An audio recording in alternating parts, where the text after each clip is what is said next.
What's up, everyone? Okay, so today I'm the coughing's gotten better, but I think I got sick again. So yeah. So I'm gonna try and finish out this this chapter today.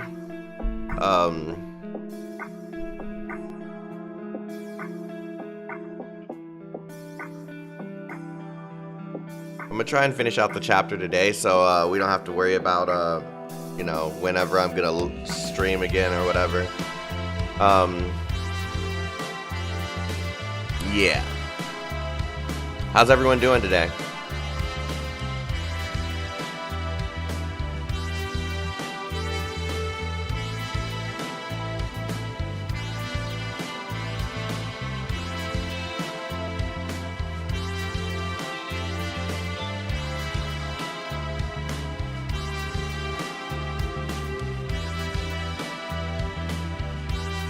Oh no, some of the Genshin voice actors are getting sick. Oh man. I hope they get better.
Hold on. I'm reading something that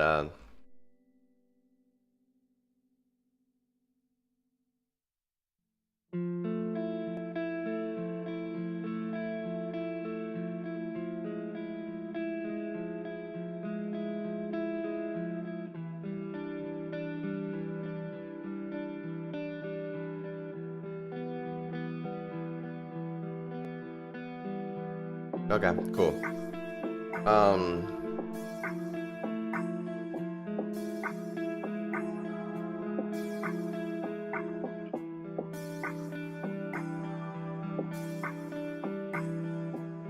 Okay, cool. All right, so we're gonna go ahead and begin. How's everyone doing?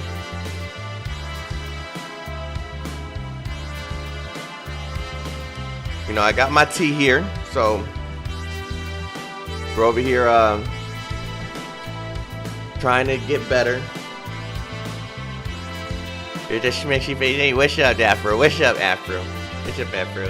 What's up, Afro? Yeah, I'm just kind of, I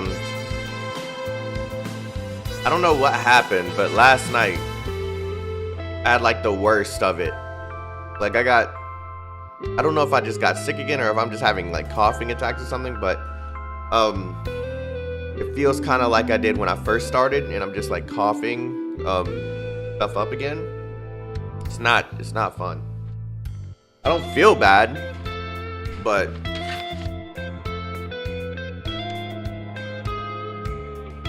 it's just kind of annoying.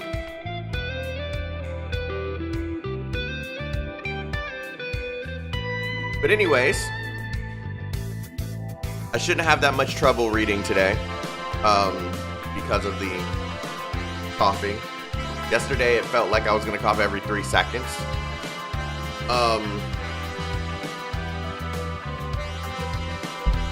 And yeah, I don't feel like that's the case this time. So we're on the I think it's the final. I'm not really sure. It looks like it might be. People told me this is a 4-part arc, and we're on number 4, so I think it's the final chapter. We're gonna do Irene's part, and let's hope that we don't suffer from sadness this one, because these sad ass chapters are really sad. These sad chapters are really, really sad. So yeah, so let's go ahead and not gonna surprise you, but be prepared as usual. Oh God. Why does that put me on guard? No sadness, unlikely. 619. I thought that might include the I thought that includes the EX. I didn't think that was the actual progression of the entire thing.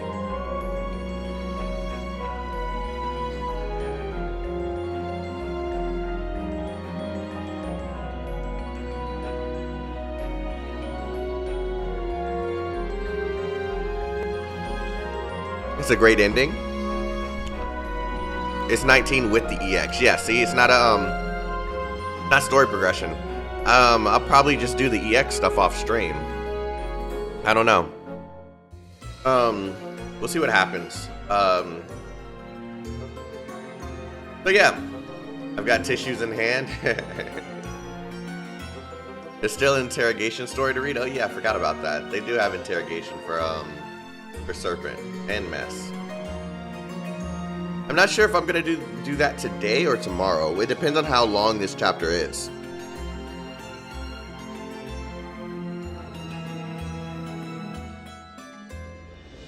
I might just have like a dedicated stream for the interrogations, because I'm pretty sure they're pretty long. So, but yeah, let's go ahead and get started with Irene's story. There's a pretty decent cliffhanger that we left off with, so I think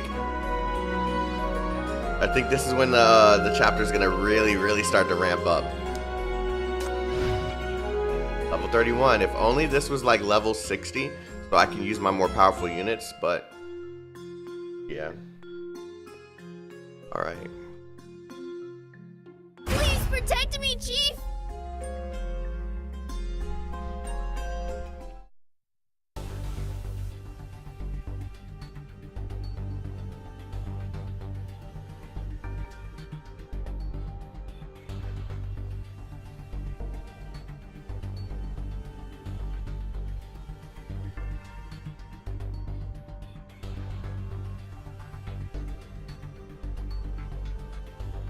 All right.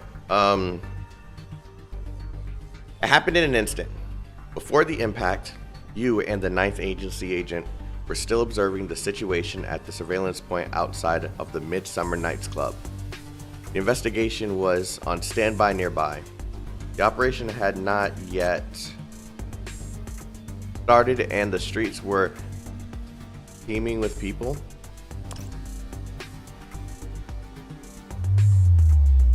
Suddenly, colorful rays of light, resembling oil film, stream out of the club, flooding the entire block. The lights fade, and darkness descends like night.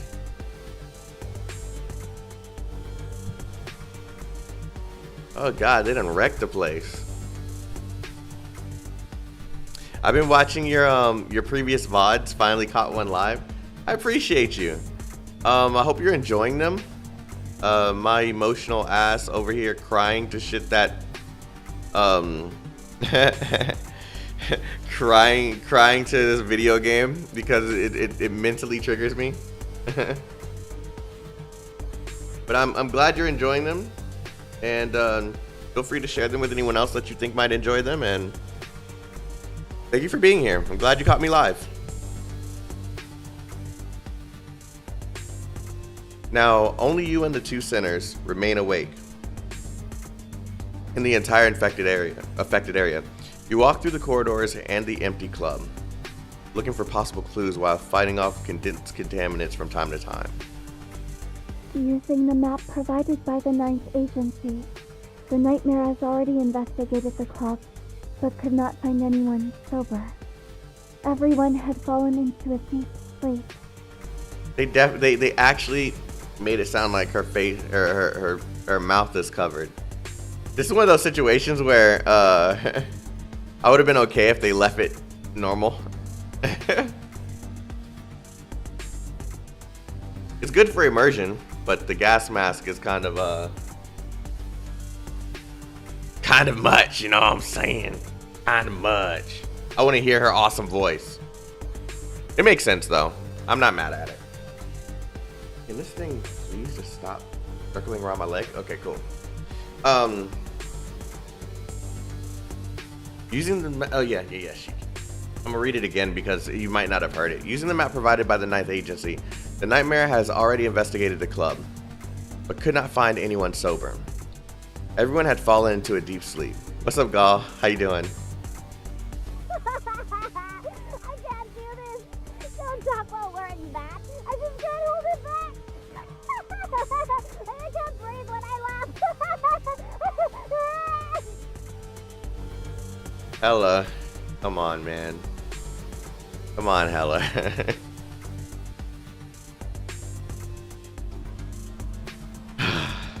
I can't do this. I don't talk while wearing that. I can't hold it back. And I can't breathe when I laugh. This is a necessary protective measure. This area is blanketed by gasified ambrosia. It's another type of spiritual contamination and is very dangerous. This is a necessary protective measure. The area is blanketed by gasified ambrosia. It's another type of spiritual contamination and is very dangerous. Hella, control yourself. The hypercubes in your protective mask are starting to deplete faster. Yeah, you might want to stop laughing so damn much. Hella. Steve,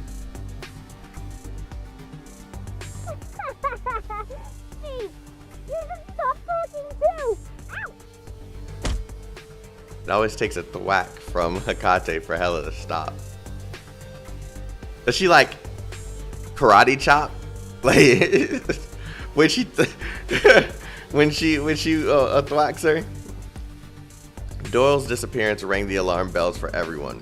The FAC launched an emergency operation proposal overnight and finally overcame obstruction from the city council to dispatch counter-mania troops into Eastside District 14.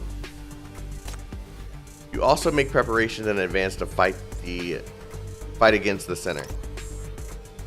Yet no one expected that the decisive battle would suddenly start like this. You've done all you could, yet still lost the upper hand in the new unknown strain of mania. All the frontline surveillance troops were trapped in the contaminated area, yourself included. That sinner deliberately made it seem like ambrosia was extremely rare, to hide the fact that she had enough to create a large-scale contamination to control the area swiftly. Judging from the M-value fluctuations, she's already an S-class sinner. I think Serpent is like that freaking diabolical. Like, that's crazy. All right, Chief. Go after her. Keep this protective mask on. If the hypercubes inside get used up, remember to replenish them immediately. We've prepared for you an ample supply. What about you guys? We will contain the contaminants from the sleepwalkers outside and try to hold out until you get in. There are quite a few of them. Once our protective gear gets exhausted, we'll just get some good sleep. We're leaving the rest up to you. Don't let Miss Serpent give us any more surprises. You return to the banquet hall of the club again. The hall is unusually quiet. Unconscious people are sprawled out everywhere, curled up like babies dreaming sweet dreams.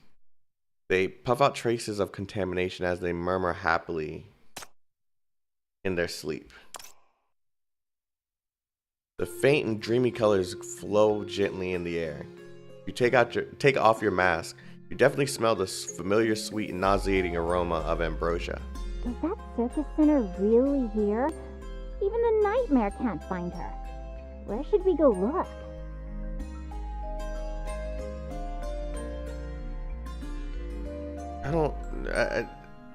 The nightmare can't find her either? I guess she just like... She's so strange. Serpent is so strange. What's up, Awoo?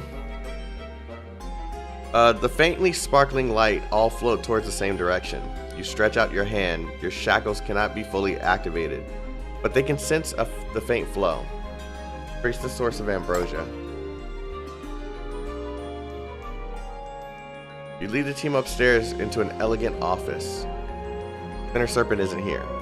Behind the spacious desk is Irene, president of Quinn. She is leaning back against her chair, brows relaxed and sleeping soundly. Don't tell me she's knocked out. Yep. Half a glass of ambrosia sits on the desk. Beneath the glass is a note with a small snake symbol. I know where Serpent is now. She's in her dreams. She used ambrosia to hide in someone else's dream, just like she did with Mess. You pick up the glass of ambrosia. Faintly colored mist rises from the mouth of the glass. This is definitely the epicenter of the mist in the club, and Irene's image flickers inside. I'll go check things out. You take off your mask, hold your breath, and gulp down all the ambrosia. You're overwhelmed by the familiar dizziness. Close your eyes, and when you open them again,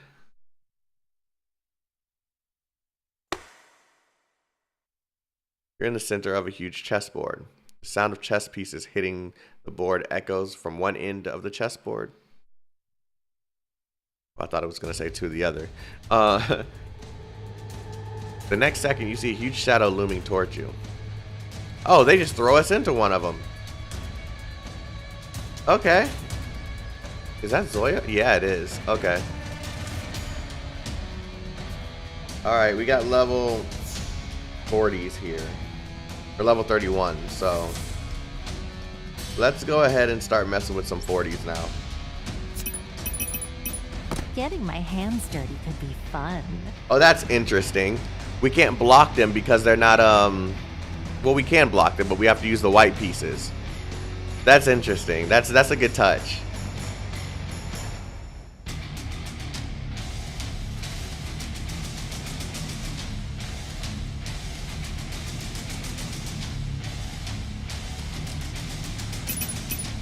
That's right. You don't have to worry here.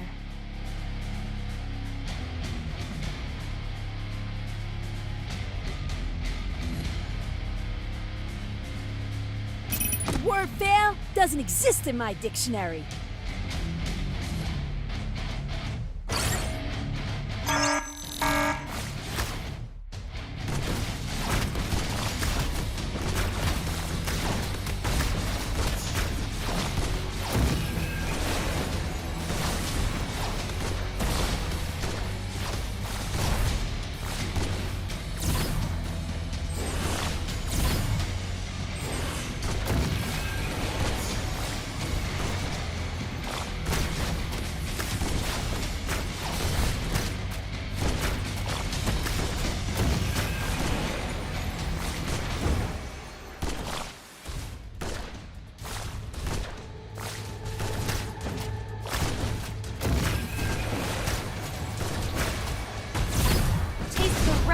Fire.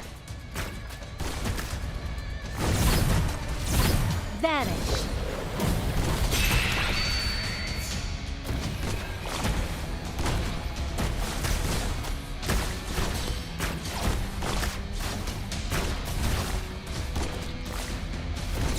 Time to die.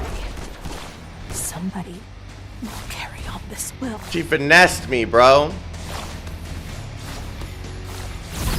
Time to take a shot. Release your power.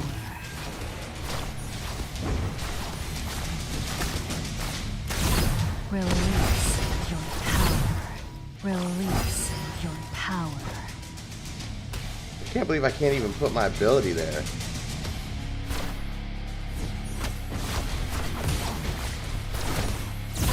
Drop the beat! Vanish.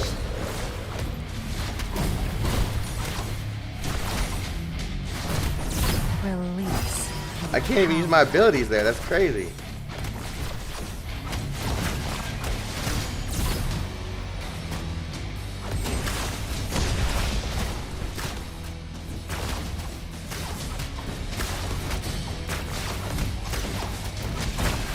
Taste the wrath of fire.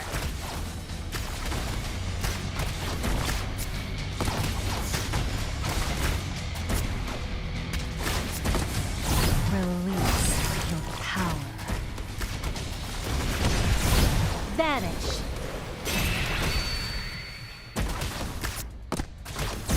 Drop the beat! Time to take a shot.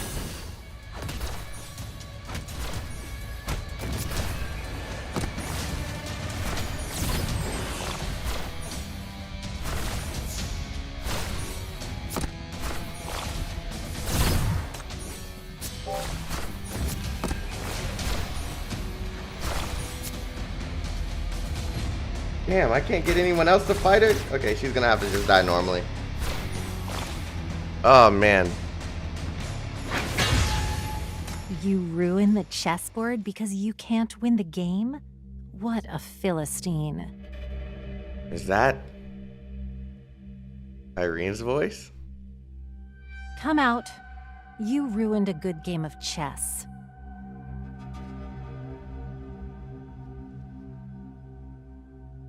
The light gradually brightens, and the first thing you see is a shrunken chessboard. The pieces on the chessboard are broken from smashing into each other, much like the board you just fought on. Oh, she looks so good. Oh my gosh. God dang. As the area becomes brighter, you see a giant tree formed by the chessboard. Irene sits at the foot of the tree, gazing at you from across the board. A few days ago, you declined my invitation. Now you show up uninvited and trespass onto my chessboard. What do you want, Chief of Minos? Dang, she remembered the fact that we turned her down. She don't like that. Thank goodness you're okay. I didn't do it.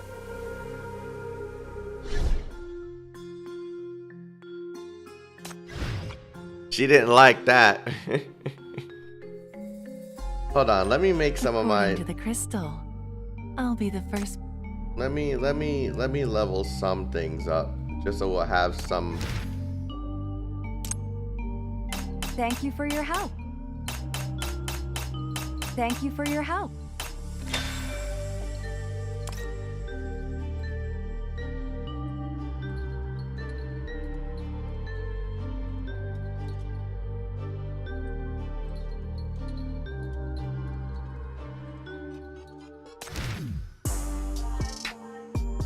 I just want to get a few to 40. The radiation has become stronger. The radiation has become stronger.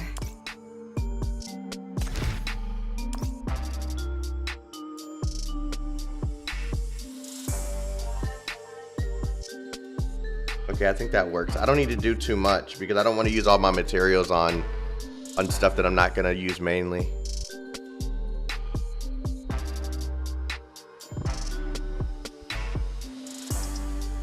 I think she changes the outfit after you change your skin.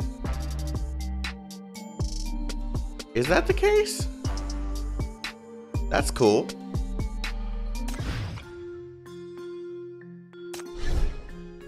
I'll do that later.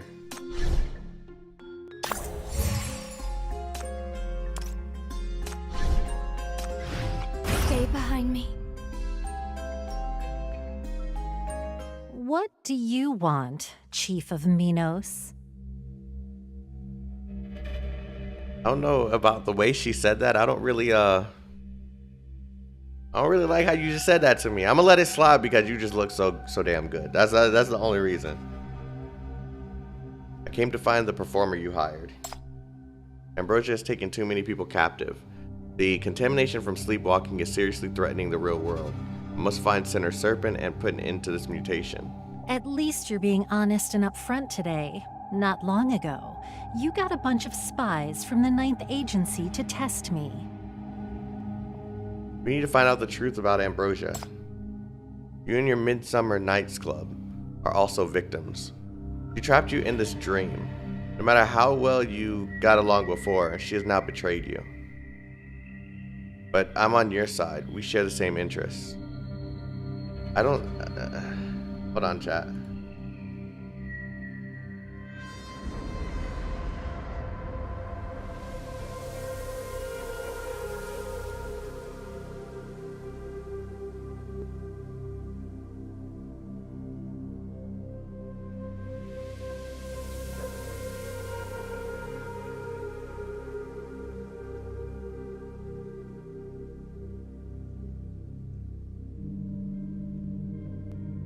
Sorry, there's a contest that I'm trying to win at the same time. Sorry.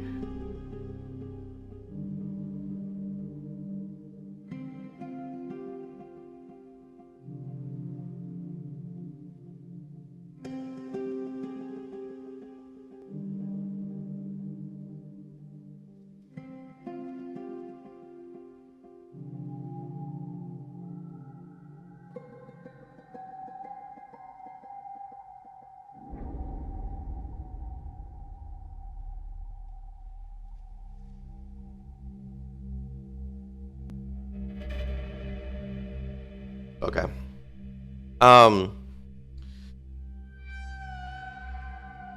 Chaotic is a simple man. Wait, what? Wait, just because she looks good.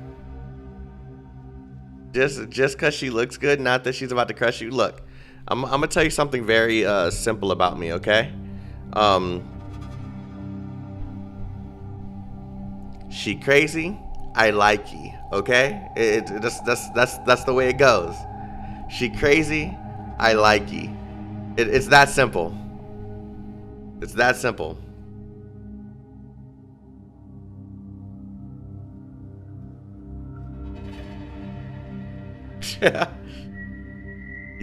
You speak frankly as possible and observe Irene's reaction. Her intelligence and rationality are obviously much higher than the average sleepwalker. You must hurry up if you want to cooperate with her. Irene laughs. You think I'm a victim and want to save me? My man. Chaotic likes the unhinged, I see. Hey. It's a challenge, okay? It's a challenge. She glides her hand over to the chessboard, instantly restoring the broken pieces to their original forms. On the opposite end of the chessboard, a vague illusionary figure appears to play against Irene. I know this is a dream. I can clearly recognize my own consciousness. Everything in this world obeys my will. Does this feel familiar? Very familiar. To obey someone's will is a disturbing description and exactly the impression left on you by the Black Ring. It knows far more than you expected. The possible intentions behind this new strain of mania make you shudder.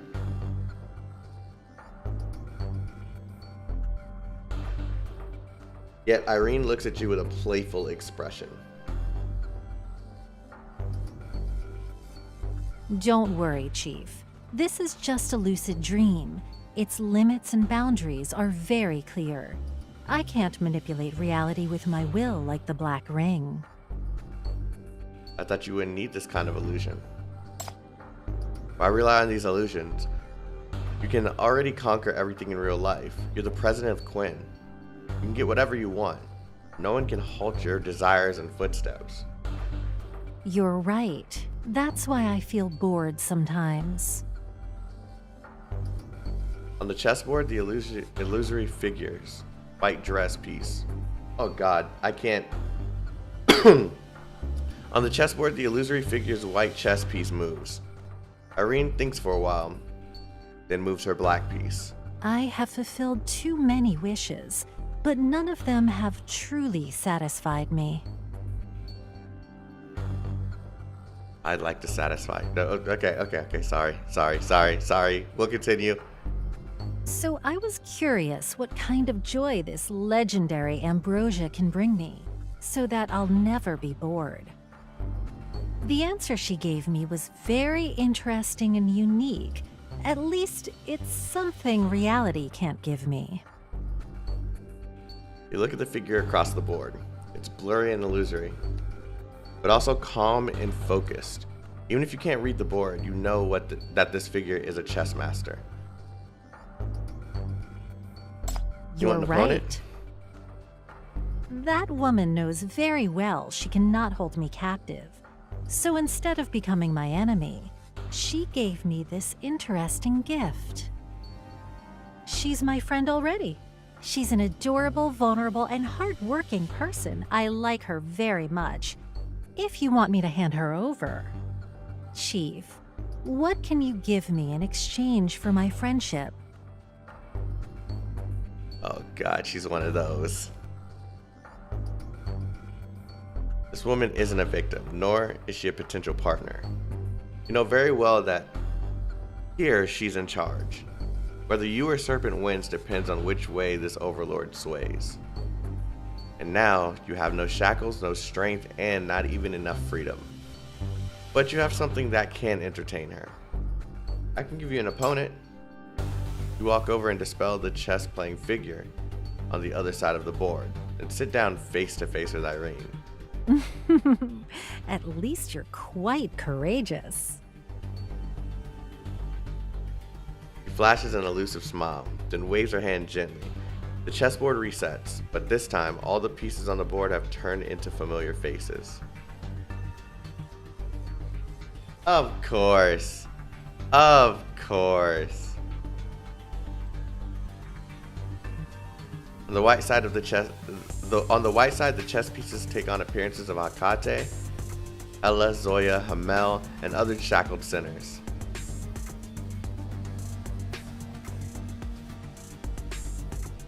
Okay, these are obviously people I haven't met in... Oh, except for the last two. On the black side, Irene commands certain mess and several blurry figures. And at the center of the chess formation are you and Irene. One white and one black. Now, use the rules and pieces you're familiar with, and try your best to win. Come, my opponent. I look forward to your performance.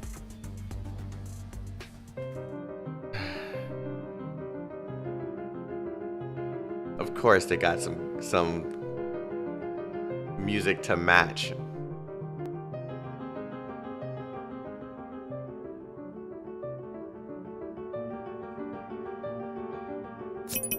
I'm used to battles.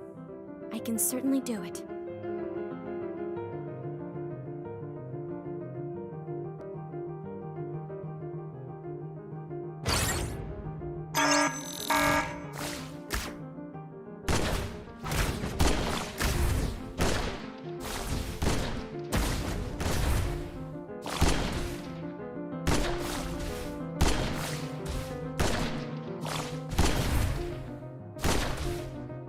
God, we're eliminating these guys.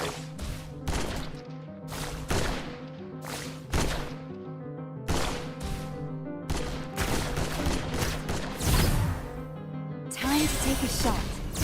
Drop the beat!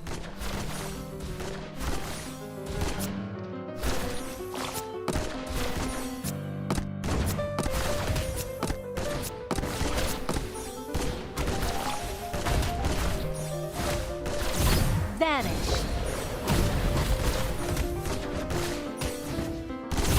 Time to die.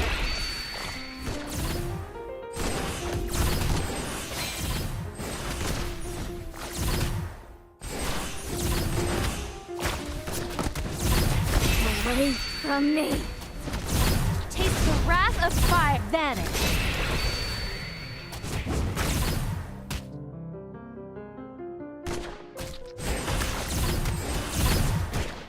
Drop the beat!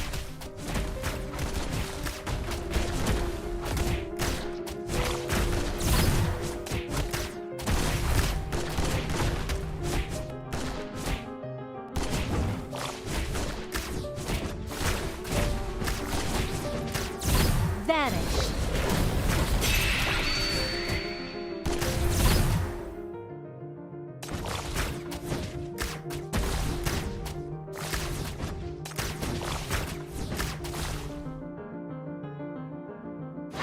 Piano Man better be well paid. Checkmate. You've lost 4 games in a row already, yet Irene still hasn't lost interest. She waits patiently for your move and even begins to comfort you. You lack experience and technique, but I see some improvement in you and some strategy. Checkmate. Do you want to start over? Try another round? I can think of so many puns here. The disparity in prowess is too great. You don't want to waste any more time. Serpent won't wait for you. You try to nudge Irene while he's still interested in you. Do you only want an opponent in chess? Why don't you come back to reality and challenge me another way? Maybe I'll be able to satisfy you more that way. If you can't even beat me in a game of chess, you'll have even less of a chance of winning in the real world. Damn. She said, you can't beat me in a game? I conquer battlefields in the real world. You ain't shit. You should try to understand your chess pieces, then understand the game of chess. Want my advice? Yes, mommy. She reaches out and gently pushes the chess piece Hecate, who's standing in front of you on the chessboard. First of all, every chess piece's movements abide by their own rules, just like every person's destiny is determined by their own nature. Good chess players will familiarize themselves with the rules of each piece and make good use of them. Put me on game. She points at Zoya. A powerful chess piece, obliterating everything in its path, forming an invincible army of one. But it can only ram forward blindly, without tact or restraint. Once caught in the enemy's trap, she will quickly collapse. If you don't discard the piece in time, you'll be in trouble too. She then points at Hamel. A chess piece of void. She will not be attacked, even when deep in hostile territory. She heals and protects everyone without distinction. But she only follows her own rhythm and will not be controlled by you. Even if your life is on the line, she won't look back. Then points at Hecate. A stubborn chess piece who can unleash the ultimate strength by the king's side. But once out of her comfort zone, she becomes a useless pawn that can collapse and be discarded at any time. She skips Hela without even looking at her and points at you. Damn. As the king, you must stick to your ground and deploy all of the other pieces to protect yourself. Once you die, the existence of the other pieces becomes meaningless, and the whole game is lost. Damn, she said Hela is freaking useless. To win, you must observe, calculate, judge, and evaluate the situation. You need to use them to their greatest strengths, and discard them when necessary. I don't like what you're saying. I know you don't like it. If you can't even view them as pawns on the chessboard, it'll be even harder to win in real life. Just like now. As the king, you leave your safe spot to break into the enemy's line alone. You never even thought about letting them take the risk for you. That's why you're trapped here in my place. She smiles and looks at you with icy But eyes. everything has been burned clean.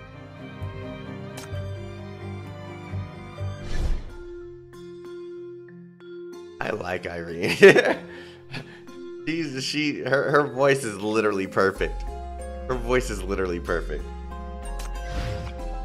Hey, don't run around. If something bad happens, I can't save you.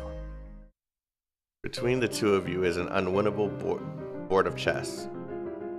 You trapped me here on purpose? You're not looking for an opponent at all. You're just stalling time for Serpent. I do want you to give her some more time, but I also want to see you myself. I have high expectations for you. You're a special new recruit of the 9th Agency, Chief of the MBCC, and someone who is directly involved with BR-004. You know quite a lot. Since you're so interested in me, why don't we talk about why you're helping the mastermind of the sleepwalking crisis? Why do you think? Irene continues to look at you with a smile. She's just having this roundabout conversation for fun. You look at the chessboard. Serpent is also in the black chess camp. You never saw her as a friend. She's just one of your pawns. You want to test out the power of ambrosia, or rather, the power of the new strain of mania. You're waiting to see how far Serpent can go. You won't allow me to obstruct her until she succeeds.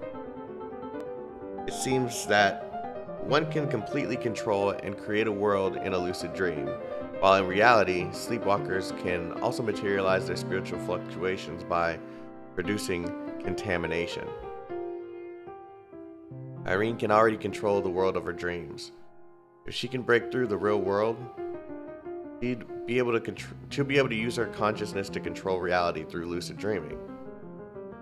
This is what she wants: the greedy capitalist, the careerist, the conqueror, or the ruthless chess master. I know how far she can go. What I want to know now is how far you can go. He smiles as always. Let's have another round, Chief. As long as you beat me, I will grant you your wish and bring you to her. I've told you the rules of the chess pieces without any reservation. Please entertain me thoroughly this time. Say no more. Say no more. Her unsmiling eyes seem to say that she knows you can never win. You're well aware of this fact yourself. But you're not going to throw in the towel either. There may be other ways to entertain someone who is bored from always winning like her.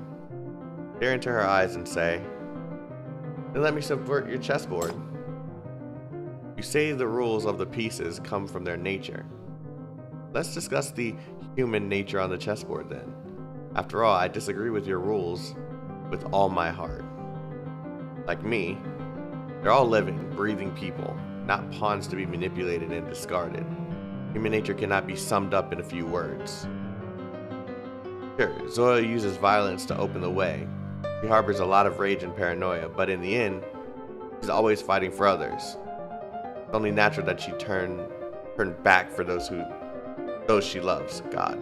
Amel sees the world differently from others, but it doesn't mean she's cold and indifferent. She just loves the world and those in it in her own way. The world is big enough to be her stage. She will find her audience. Kate obeys orders well, but she's not a soulless robot. Despite her shortcomings, she's trying her best to understand this chaotic world. Chaotic. She has plenty of feelings and will embrace many more possibilities in the future. Ella is not a weakling to be dismissed with contempt. Oh, she made sure she said that. You've never seen her fight with all her strength, so you can't imagine how strong she can be for those she cares about. As for me, I'm not you. I'm neither a king nor a chess master. I'm one of them. I can stand side by side with them on your chessboard. If I have to describe myself, then I'd say I'm their companion in this chess game of fate. As you speak, your king moves forward on its own. The white chess pieces on your side vibrate gently, as if trying to break free of some kind of restraint and make an unexpected move. So what you're saying is, the chess pieces can break their own rules too? Yes. An arrogant person like you can't see through anyone at all. The chess pieces will one day overturn your so-called rules and shatter your fictitious destiny. Okay. I like how you removed everyone that I was using off of the board, but hey, I'm not gonna complain, okay? I'm just gonna put them back, you know? Gonna put them back.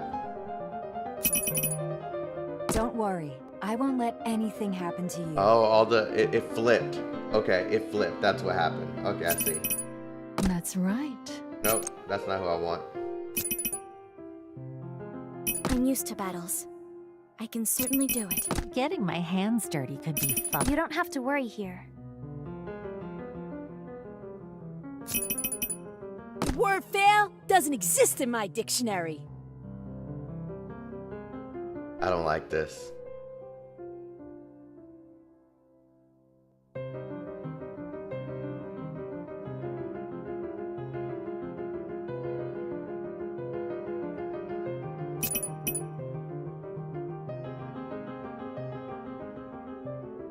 Execution time. The word fail doesn't exist in my dictionary. Don't worry. I won't let anything happen to you.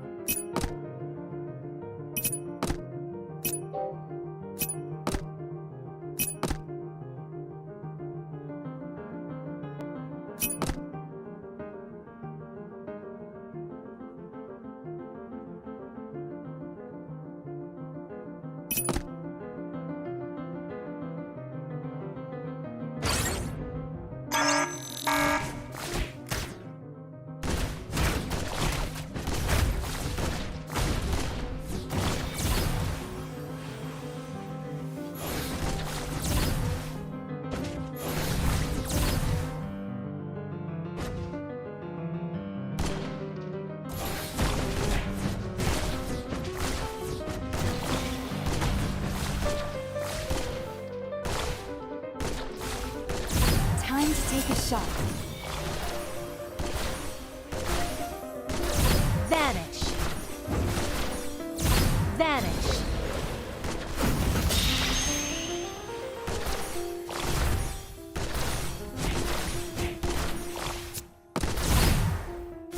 Away from me.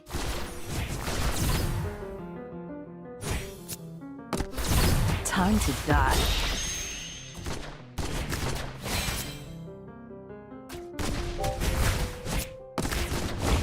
Taste the wrath of fire.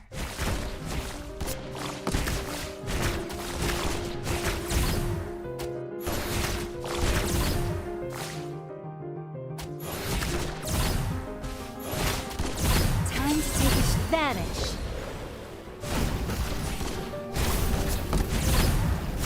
Away from me. Time to die.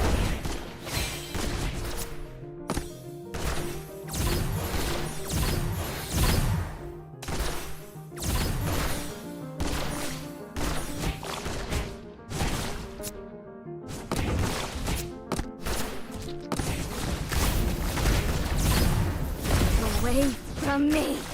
Time to die.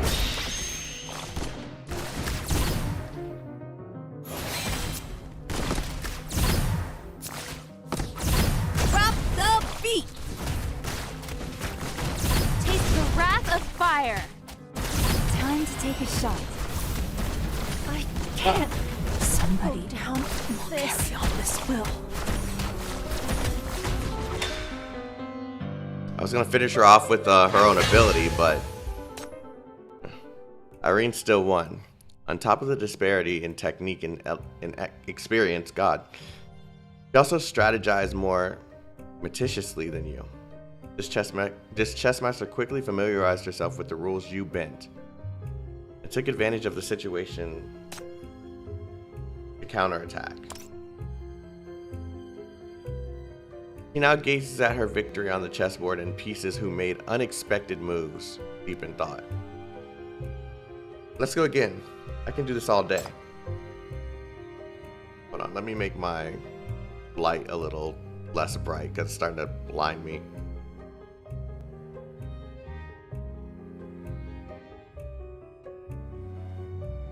I won't stop till I beat you. You'll point the way for me. You're right. I don't know them well enough to surmise their nature, but your intentions are way too obvious, Chief. You made an impassioned speech to shake my subconscious and understanding of chess so as to slowly rewrite the rules of this world. This is also why you lost every game but still keep on playing. To subvert the chessboard, as you put it. I don't mind continuing to play with you, but you don't have that much time, do you? Mommy, I got as much time as you need for me. That's it. He is truly the master of this lucid dream. Once this kind of psychological tactic has been uncovered, the ensuing challenge will be twice as hard.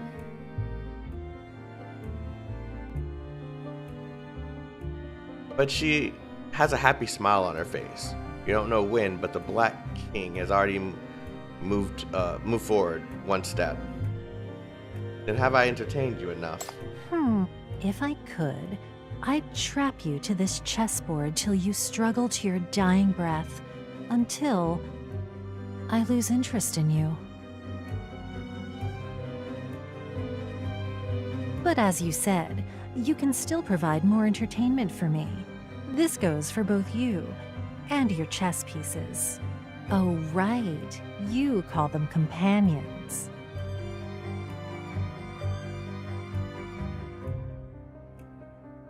Yep, that's, yep. A ray of light shines into the strange room. Then a wooden door appears in the center of the room. Go, my opponent, my friend. Go resolve your troubles, so you can come back soon to challenge me without distractions. Let's set the next battle in your beloved reality. All right. When the time comes, you'll pay for what you did today, Sinner Irene. Yes, you have a million reasons to take me to the Bureau, but you should know that you will face even more graver crises in the future. When the time comes, will the president of Quinn be of more use to you confined or free? I'll think about it. But same goes for you. I know you have a million ways to clear your name and escape punishment, but think about it. You yearn for challenges and worthy opponents. Would you rather be stuck in a boring CEO's office or be in the heart of the coming storm? Which path will better quench your thirst for conquest? Well played. I will think about it.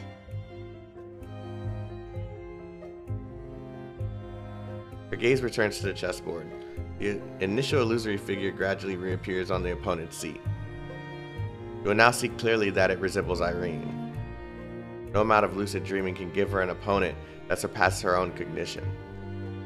Sooner or later, this chessmaster will get bored of always winning and leave this dream to find the next opponent, challenge, and conquest. But that's not something you should be thinking about right now. You open the door and smell the sweet aroma and step into the light. I did it.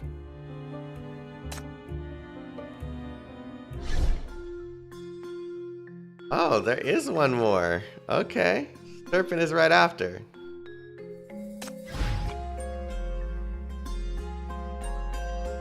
Is this the one I just did? Why doesn't it look like it's complete? Did it glitch out on me again?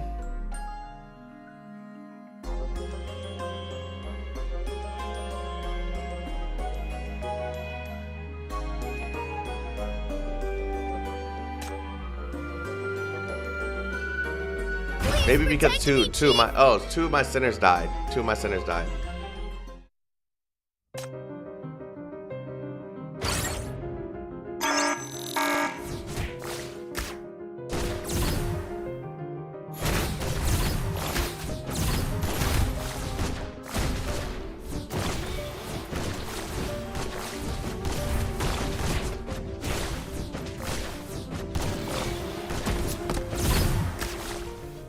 Take a shot. Time to die.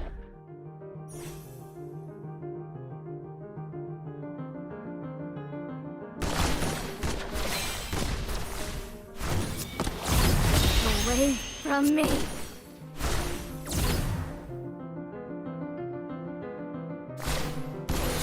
Vanish.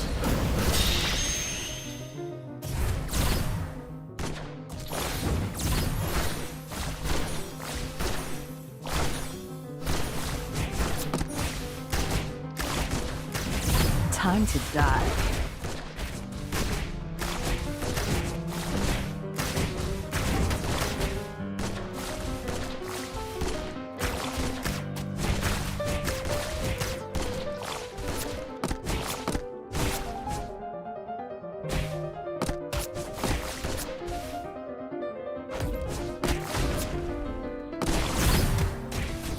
Vanish.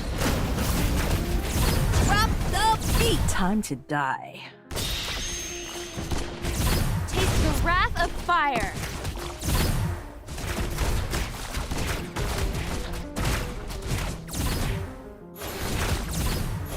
Time to take a shot. Away from me. Vanish.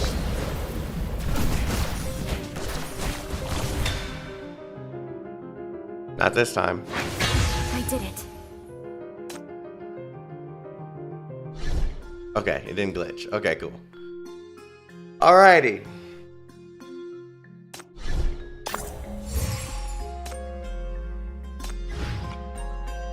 We're now trying Serpent's story. I wonder what surprises await me here. You pass through the fragrance and light to see a home. The sound of tap water splashing onto pots and pans comes from the kitchen, blending with the soothing music of an old record player. This is, what's his name's dream? Doyle's.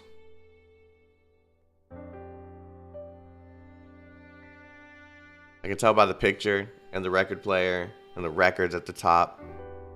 This is Doyle.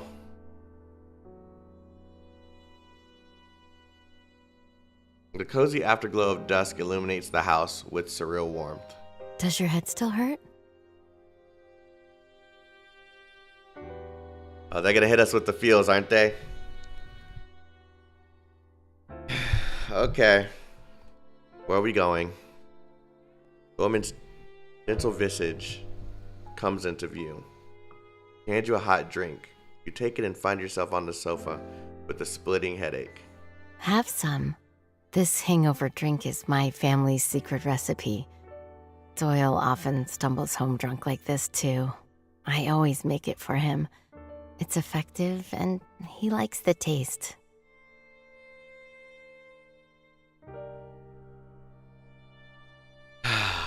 God. The miracle hangover drink from Doyle's home. You take a sip hesitantly. Unlike what you remember, the beverage tastes warm, mellow and warm, dispelling your fatigue. Are you Nasha? He smiles and nods. That guy always needs someone to take care of him. You must have had to look out for him at work. He went grocery shopping just now. He says we're going to cook a big meal for our guests, so he'll probably take a while. Please, make yourself at home. Okay, I'll wait for him. Smiling, the woman takes the empty cup and returns to the kitchen to prepare dinner. You get up and look around. This is Doyle's dream. This is the home he once had.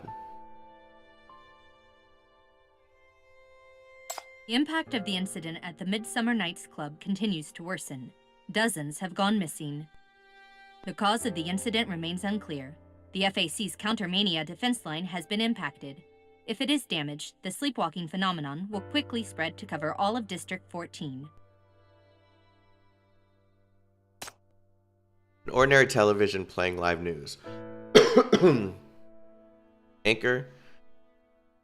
Snake-shaped illusions were sighted in the Midsummer Nights Club in District 14 of Eastside. Numerous monsters also appeared and are still spreading. Anchor. The incident is suspected to be related to sinners. The MBCC has dispatched sinner weapons in a suppression attempt.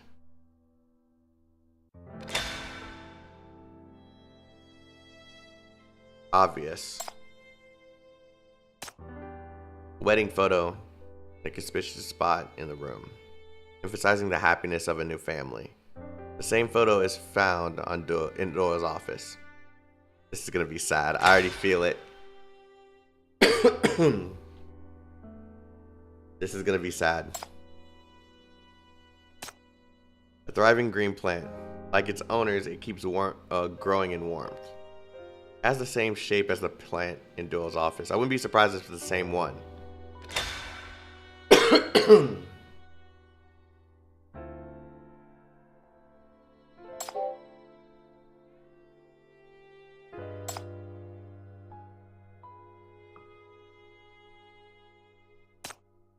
trophy is marked with the same details as the award certificate trampled by Doyle, but obviously the former has received better care.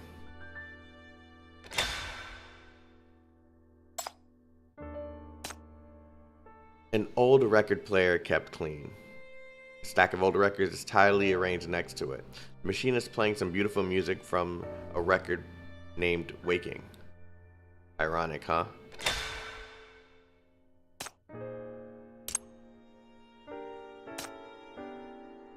Which clue has Doyle brought from his home to his office?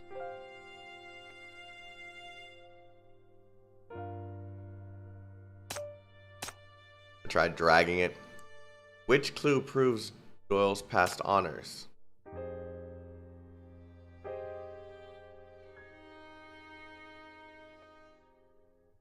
Oh, it could be the first one.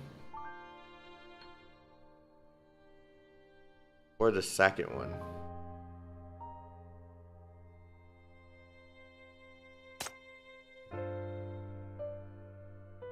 Which appeared in both Doyle's home and office.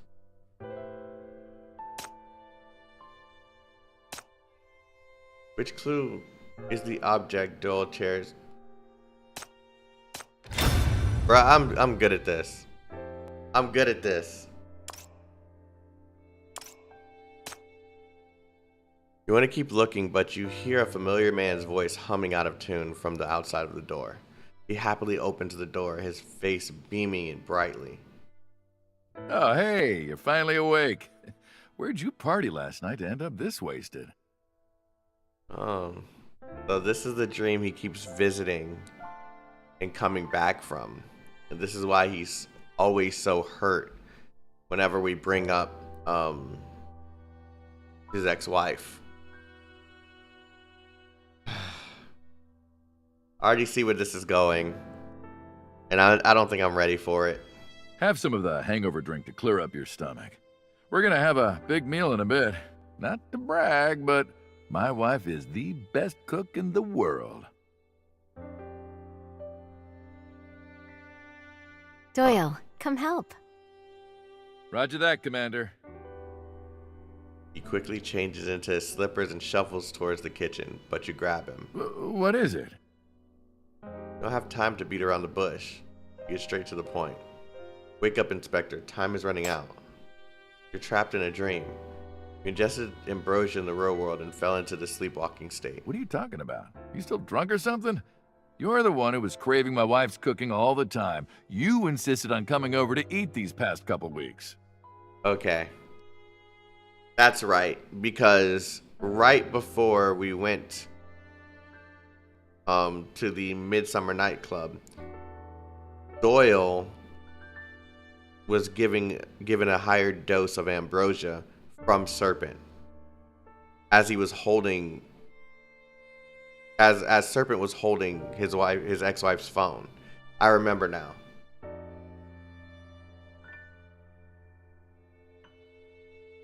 I didn't even know you 2 weeks ago. We've been working on this case and got attacked yesterday. District 14 is in grave danger. You have to wake up and help me find the sinner hiding in your dreams, or else more people will become victims. What are you talking about? Did you lose your mind? Nasha and I have been preparing this meal for you all day. Split up with her a long time ago. What the f*** are you talking about? You know what I'm talking about. Pick up the TV remote and turn up the volume. The looping news broadcast disturbs the peace in the house. The impact of the incident at the Midsummer Night's Club continues to worsen. Dozens have gone missing. The cause of the incident remains unclear. The FAC's countermania defense line has been impacted. If it is damaged, the sleepwalking phenomenon will quickly spread to cover all of District 14. This is your subconscious warning you. Try to remember this is your case. Enough!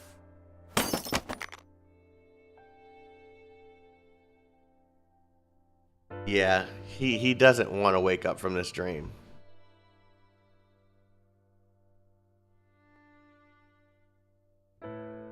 He doesn't want to wake up from this dream. He's He misses his ex-wife, and this is what he misses. He took it for granted when he was with her. So he's willing to stay in his dream forever. This is sad. This is really, really sad. Doyle grabs the remote control and throws it hard at the TV. With an ear-splitting crack, the screen goes dark, leaving only a long spiderweb like fissure. What's wrong? Nasha walks out of the kitchen and looks at you two in worry. In this instant, a frightened look flashes on Doyle's face. A wisp of black smoke floats out from the TV screen, and the fissure heals. Do you have work? Or are you fighting? No, it's fine. She suddenly realized she needs to leave to work on a case. I'll see her out. Dinner's ready, though. Aren't you going to eat something before leaving? A workaholic like her won't appreciate it. This case is urgent. She's not gonna stay. Wow. Then, what about you? Behind her is a table full of delicious food, which must have taken a long time to prepare. I'll stay and eat, of course. I'm not her. I'm married to you, not my work. Yeah. It's exactly going where I thought it was. Oh no.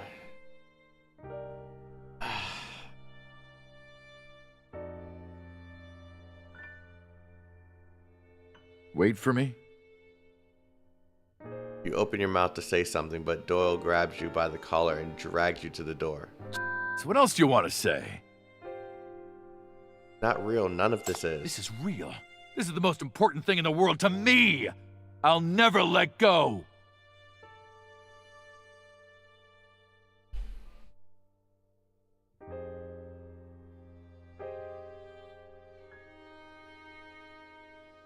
Work. The case. They're nothing compared to her. I won't make the wrong choice again. He's aware. Yeah. He's aware. He knows this is a dream. His eyes are full of fear. The man's deeply immersed in a dream already. You have no time to wake him up. He already left you. Get lost.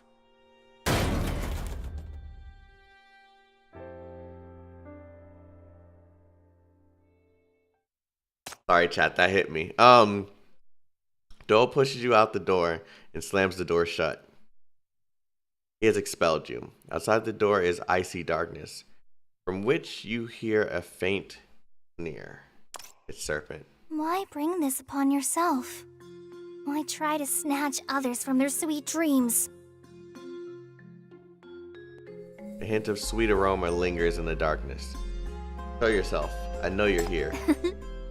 It's just a little warm-up performance. Don't be mad. Plus, aren't you the fool who disturbs others' dreams? The Dreamy performance is about to start. Welcome, Dreamless One. I saved you a VIP seat. Phew! Did we do well this time, Chief? That Doyle part is going to suck, man.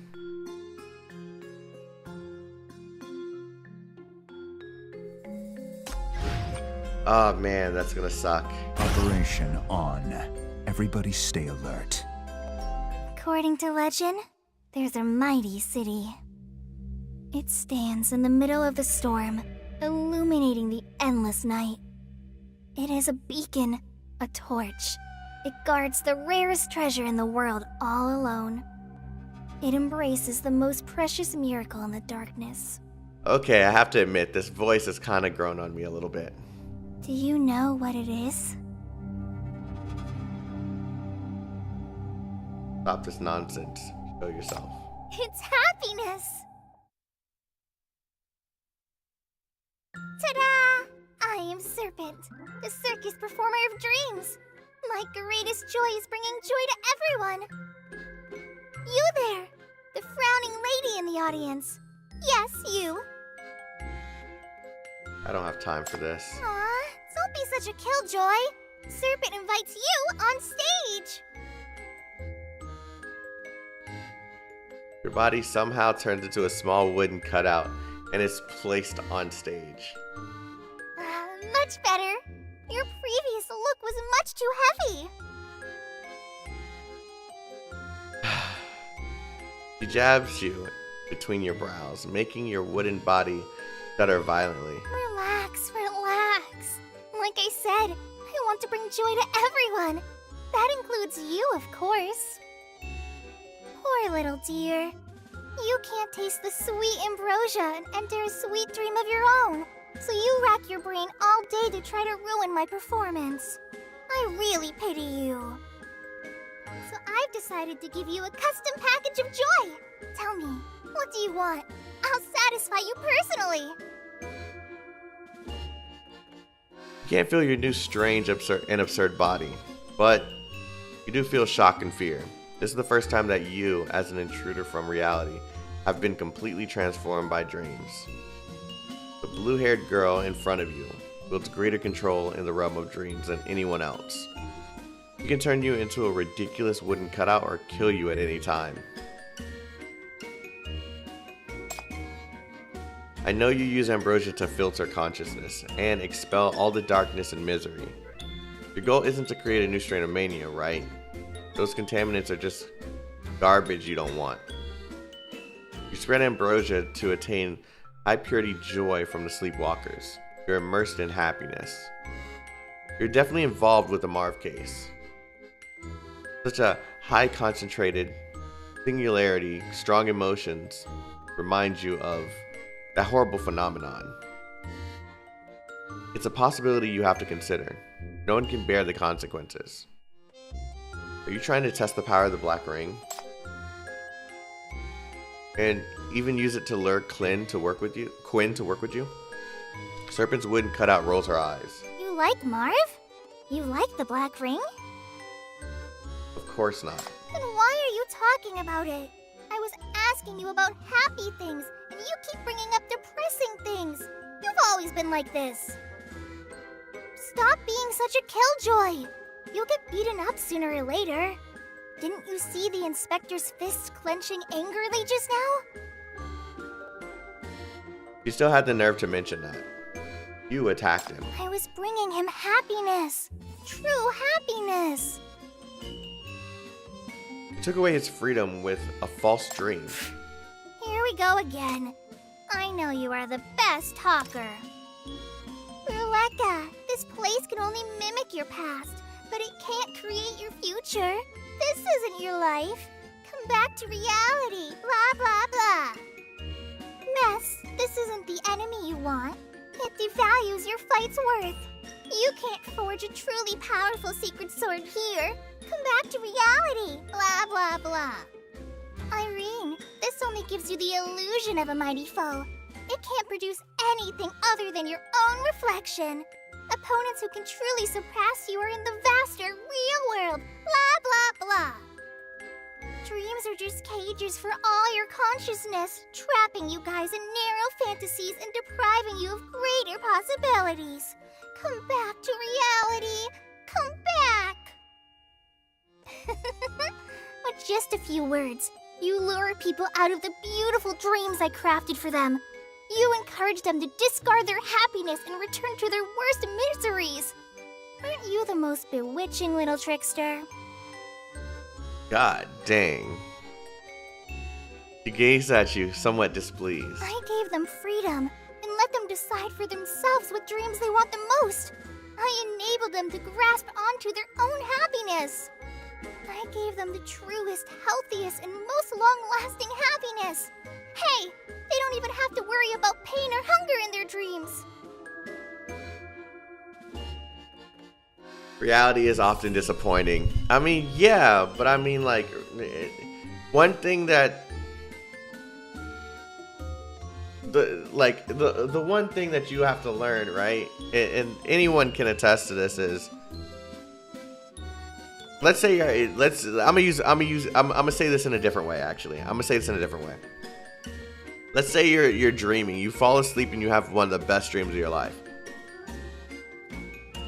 But when you wake up, you realize that shit ain't real and it sucks. Right? something that you've enjoyed, that you were excited for, that you, someone you're in love with. It could be any of those topics. But when you wake up, you realize that shit ain't real. And that's like the most shittiest feeling in the world. But she means you never have to wake up. I don't think that...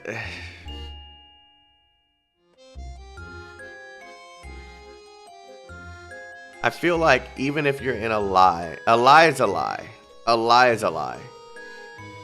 She's basically telling you to live a lie forever. This dream is the lie. You have to face reality, which is real. Let me take you away from reality so you can live this lie. That's the way I see it.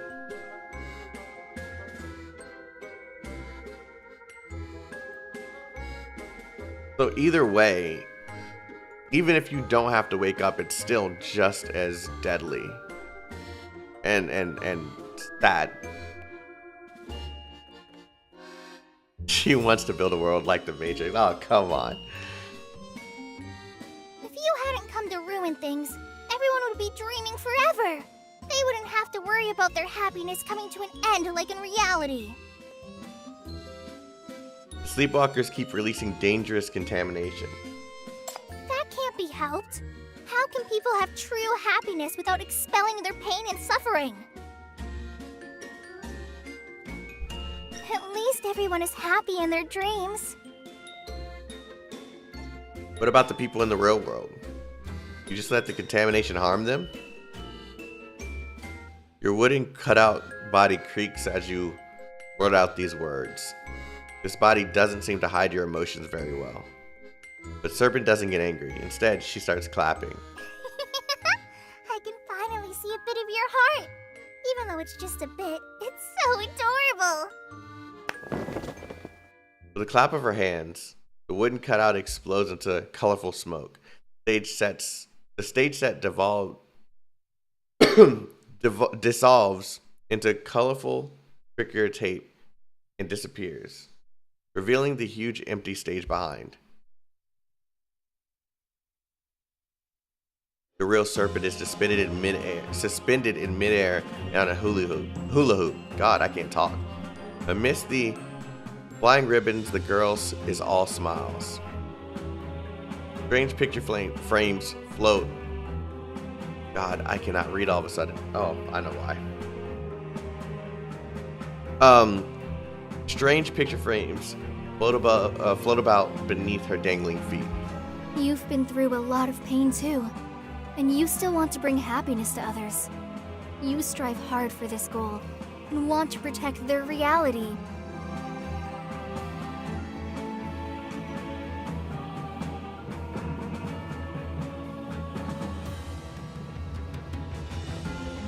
Okay. I like you this way, but you're going in the wrong direction. She points to the frame surrounding you. You see that each frame holds the smiling face of someone who's dreaming.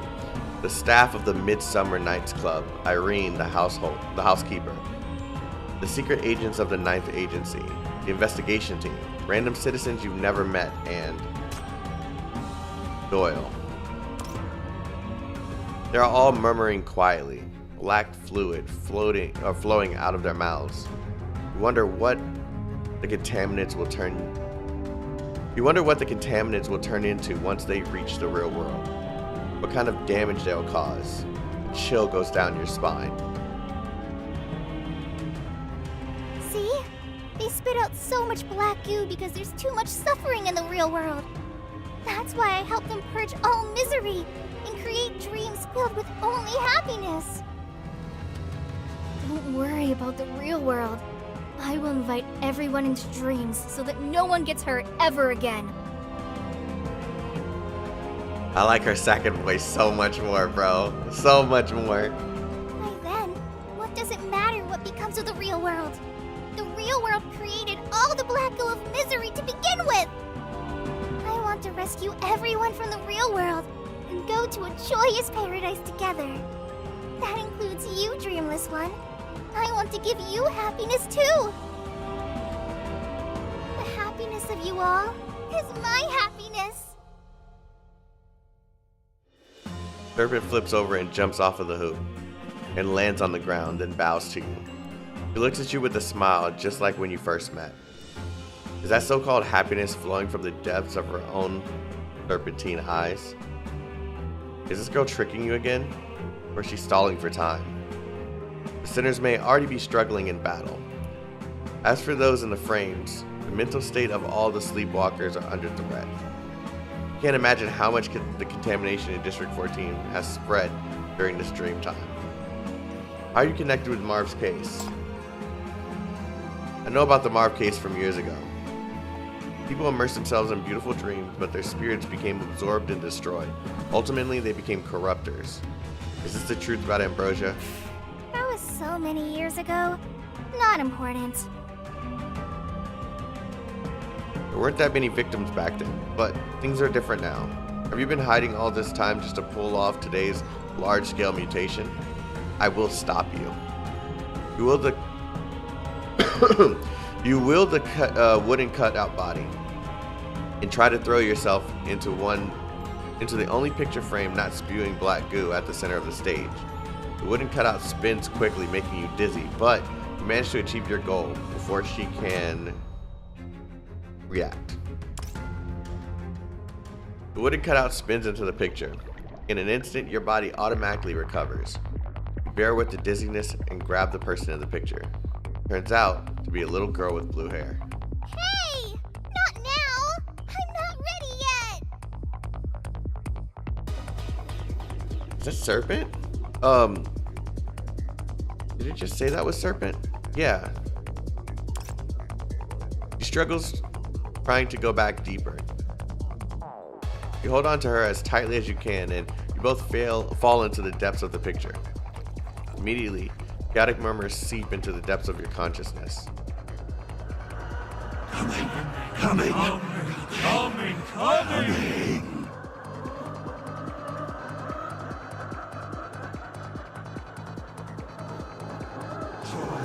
Give me joy! Give me all your joy!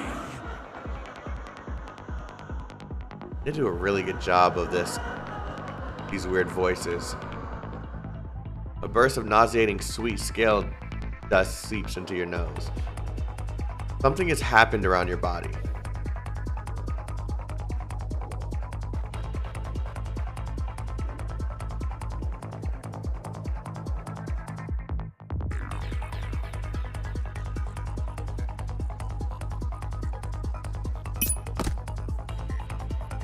I'm used to battles. I can certainly do it. The word fail doesn't exist in my dictionary.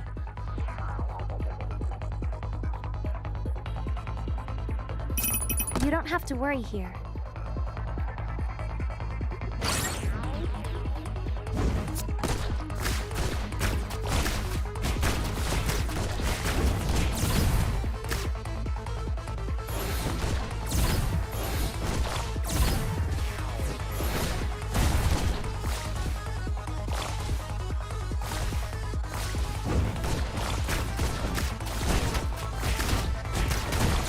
Time to die. Drop the beat!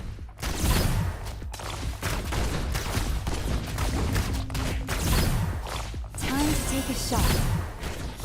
Away from me. Taste the wrath of fire. Time to die.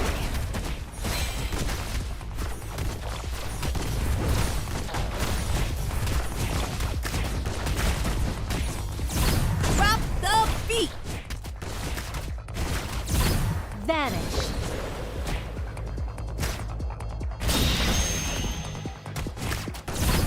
Away from me.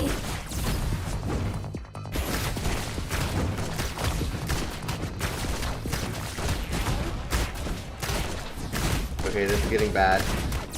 Time to die. Time to take a shot.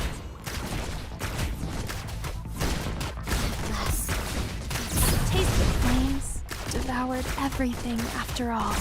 Vanish. Can't drop the beat. Yeah.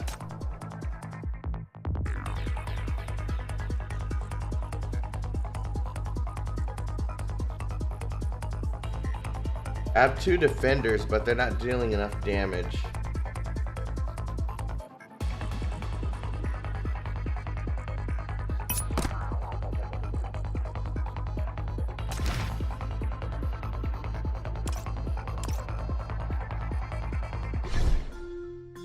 According to the crystal.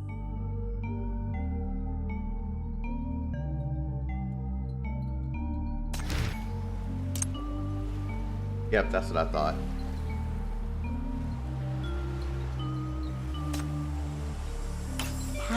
Power is a shortcut to a goal. But it's not the only means.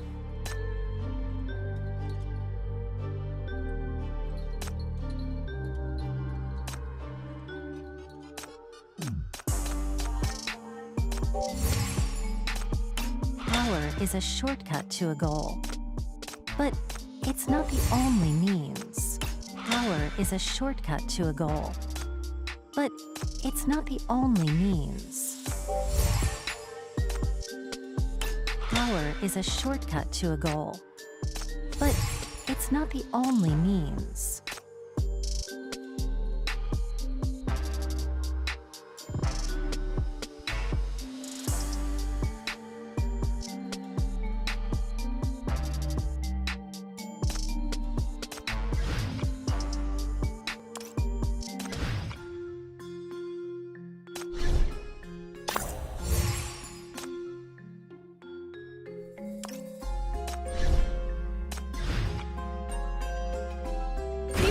Don't fall behind!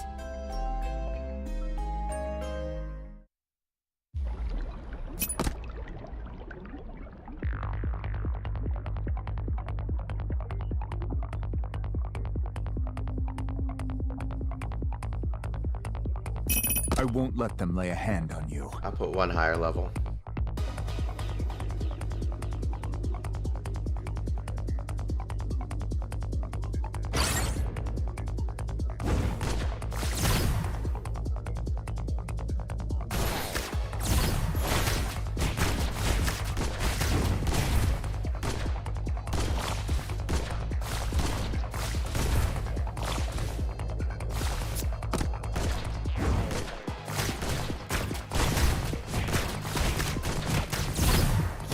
Away from me!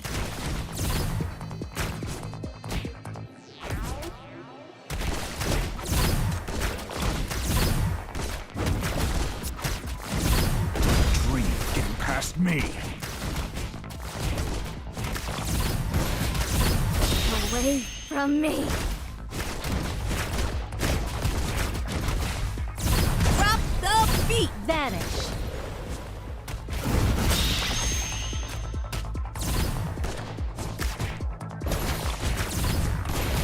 Time to die. Someone leaks on Irene again. Time to take a shot. Away from me! Vanish.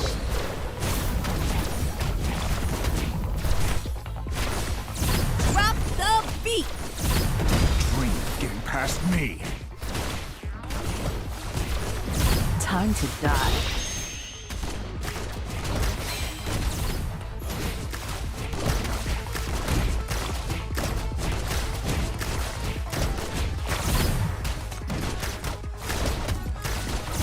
Vanish.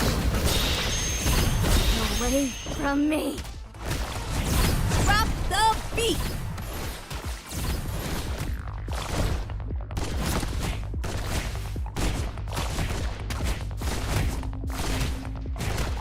Time to die.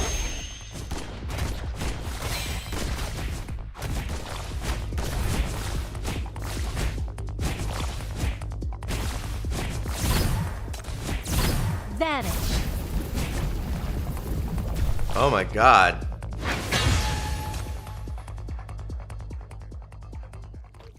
You're try your best to break free from the strange creature entangling you.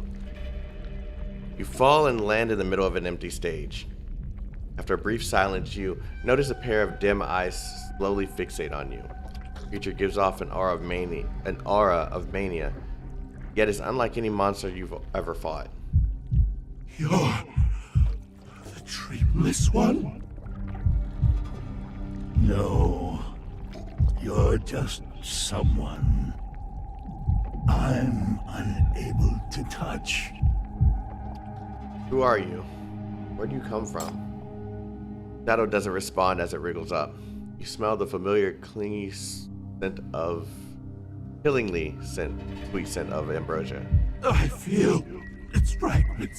It's carcass inside of you. Of the ring is inside you. Oh man.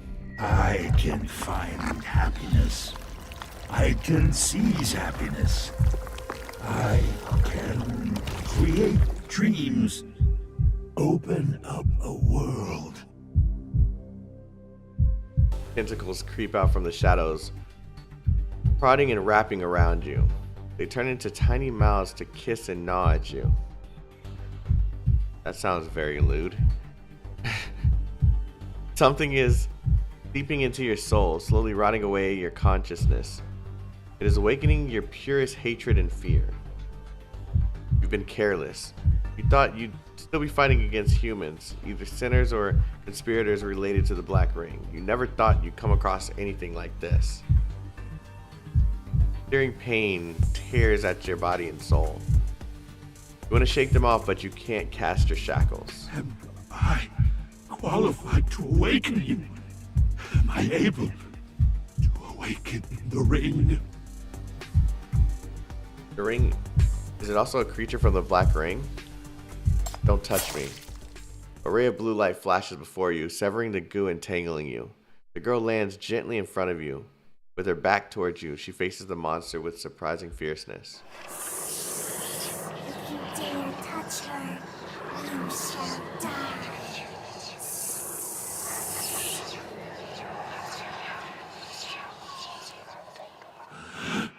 Corpus! Corpus! Come to me. Come. Snap. Another sharp ray of blue light cuts off its outreached tentacles, carving clear boundary on the ground. The gooey black monster lets out a mournful cry. If you cross this boundary, you shall die too.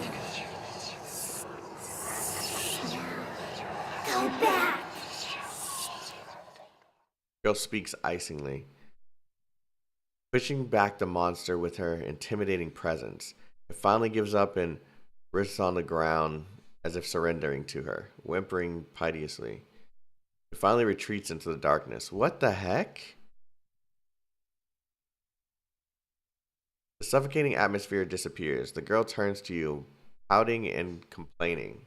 Audience members shouldn't barge on stage. It's common sense.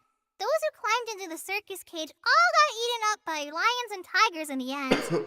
Do you want to end up like that too? Marv is really bad. It'll really eat you when I'm not paying attention. That's Marv?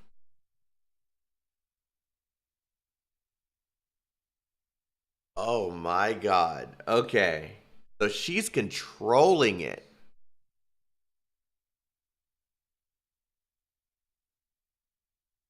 She pulls you up from the floor. I did it. What the heck? She's like taming it.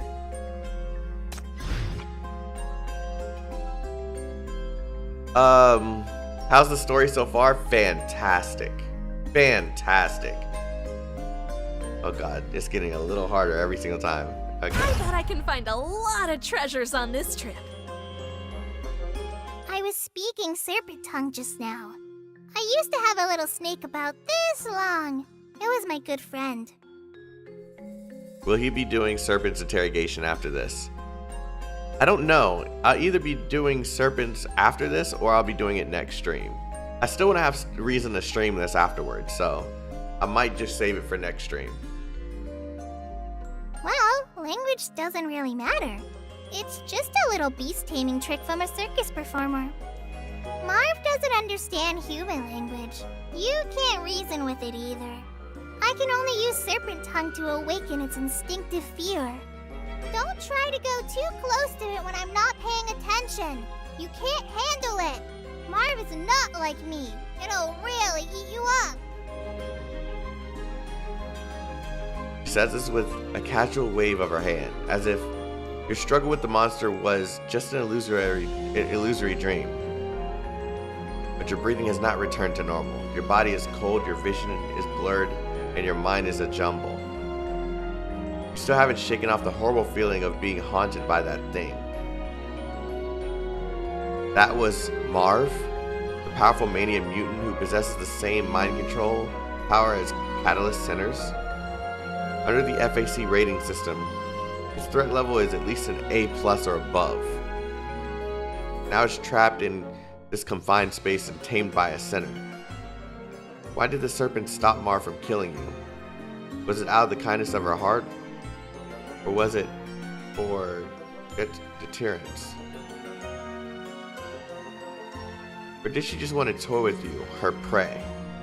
Is Marv a monster you're raising?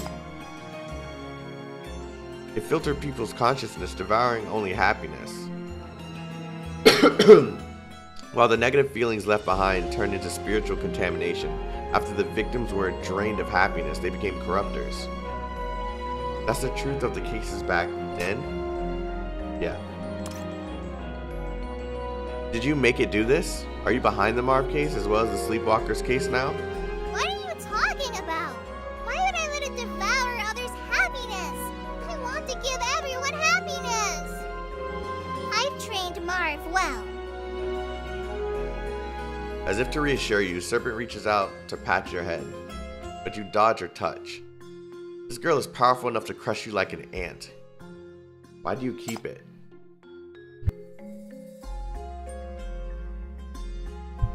It devours others' happiness, yet you keep it in your realm of dreams. Don't you find that contradictory? Serpent chuckles and pulls back her hand.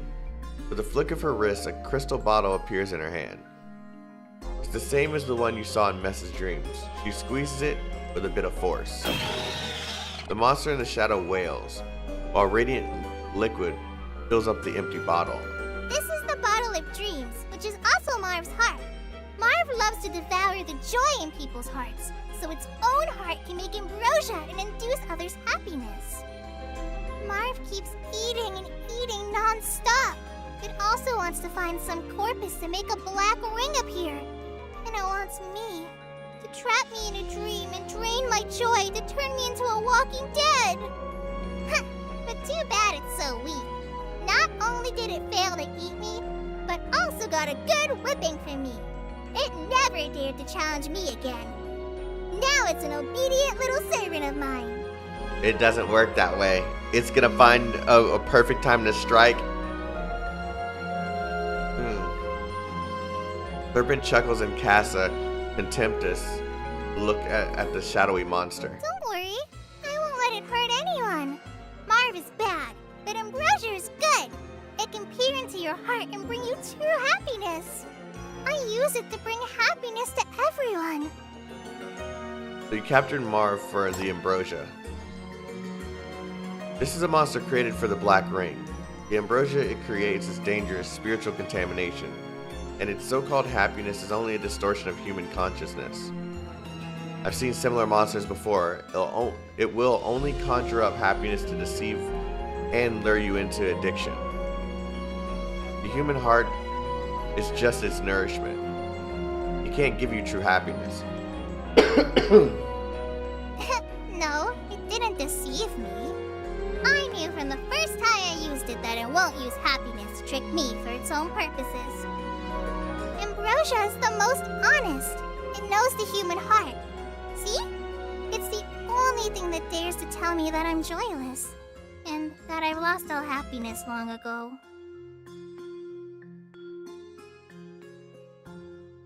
Oh man, don't tell me she has a depressing story too.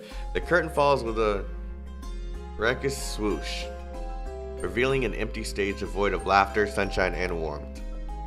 The girl opens up her arms gleefully, and twirls around. Her laughter echoes across this empty dreamscape. Even though I don't have my own happiness, everyone else does. I want to see everyone be happy on my behalf. Just as you're pondering about how to respond with a lump in your throat, something grabs your ankle. As if aware of your intentions, black goo has oozed out from the ground and begins to talk. No! Don't take it away! Don't destroy it! Don't awaken me! Don't leave me! See, everyone needs sweet dreams. Everyone needs happiness. I want to make everyone happy. So basically what's happening is she's unhappy, so she's getting a high off of making other people happy. The wind frames around you suddenly vibrate, and more black goo pours out of them. You get entangled and pulled into the chaotic mental vortex.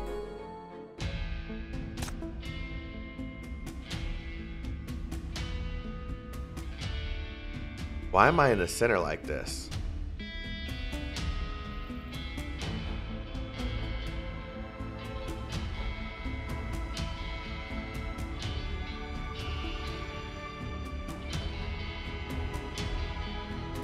You don't have to worry here.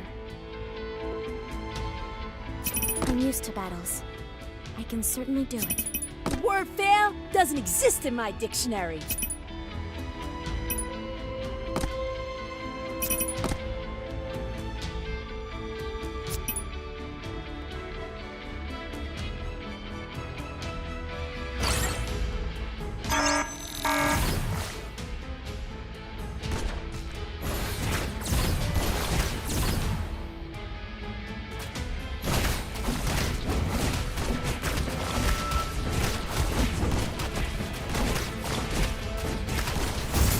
Oh God. Vanish. Time to die. Time to take a shot. Away from me. Drop the beat.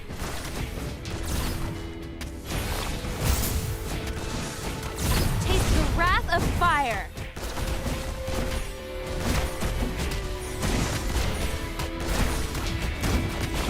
There's so many enemies. This isn't hip-hop. Away from me. Carry on this one. Vanish.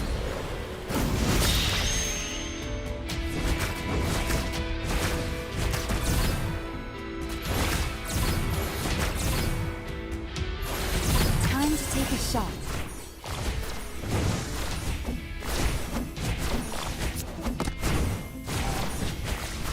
Flames devoured everything after all. Damn it. Why did it put me in the center like that? Damn it.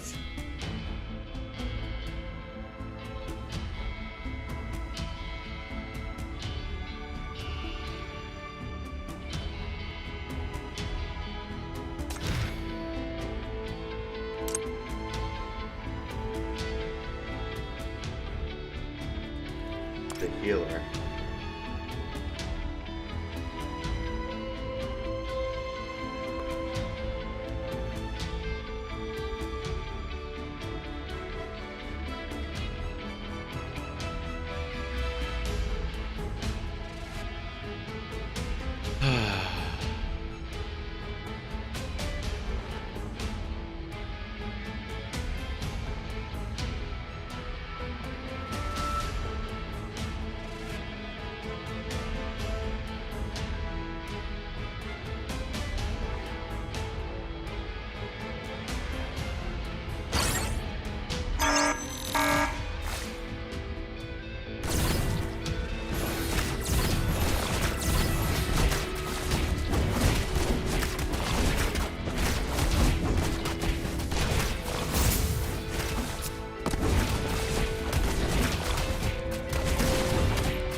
Damn it.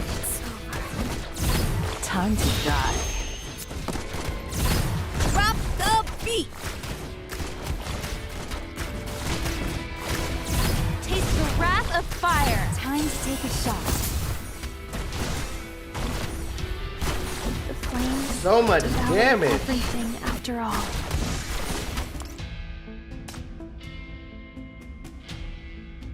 I don't want to use my level 70s, man. I don't.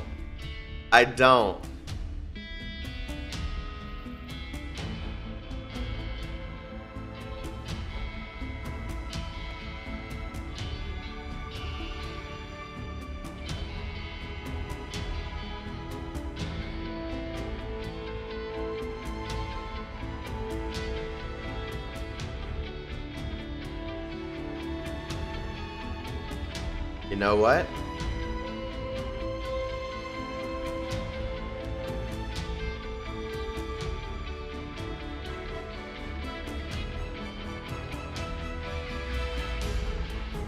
Nah. Damn.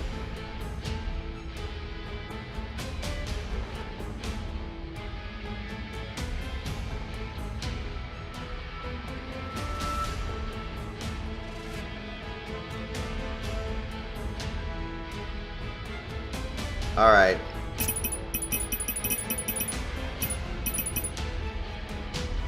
Let's get cereal. I have to go.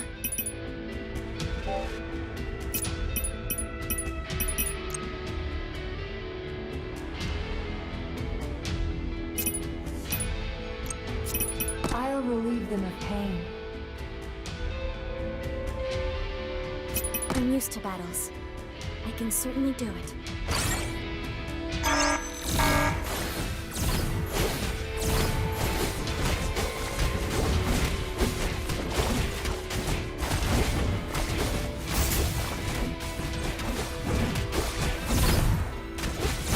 Death is your only destination.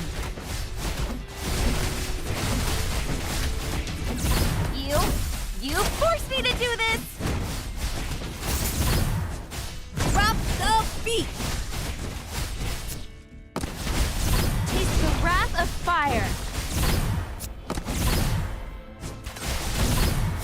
Away from me! Vanish.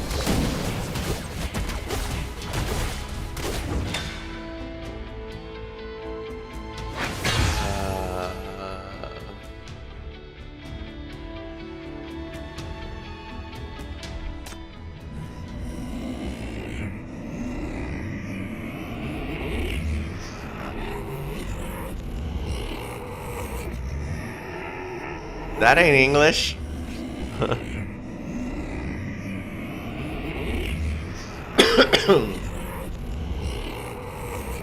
Okay, I guess I'm reading this out. Do you want to ruin this? Do you want me to wake up? It wasn't easy for us to return. It wasn't easy for us to attain this. Who made you the judge of good and evil, of truth and falsehood? Who are you to decide where we should stay? You know nothing. Who do you think you are? Get out, get out, get out. It sounded like he was literally saying the same thing over and over again, but I guess that was a whole, yeah. Is this the will of the sleepwalkers? Or is this the illusion created by Serpent? She's able to use ambrosia to connect all the sleepwalkers through their dreams. This woman is as powerful as she is crazy. As you get pulled and tugged, a wave of intense, chaotic feelings flood your mind. The after effects of Marv's attack have greatly damaged your sanity, rendering you unable to resist. Amidst the dizziness, you remember what the woman said. Oh, dreamless one. You've never tasted a sweet dream, so you assume that no one else wants it either. You only have reality in your grasp, so you assert that everyone needs reality. Your consciousness gradually fades away. Your last thought is feeling thankful that you came here alone without Hela or Hecate. The light suddenly shines bright. Serpent shields you, and the serpent's shadow wriggles to disperse the black goo on your body. The shadows remain unscathed, but just slither away beneath the ground.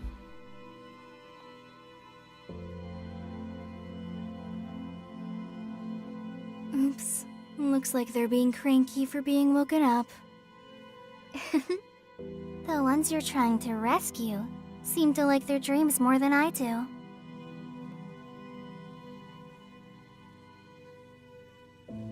Are you tricking me? She teased you and tortured you. She unleashed the monster that she raised to filter your consciousness and let the black goose shake your will. You're thoroughly exhausted from all her tricks, but in the end, she came to protect you. The expression on her face is now full of pity. What exactly does she want from you? Stop grappling what's right or wrong with me.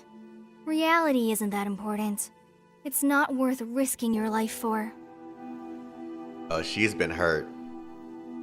Something happened, man. That interrogation must be deep. You just haven't experienced it before. If you understand it, you wouldn't reject it. No one can reject it.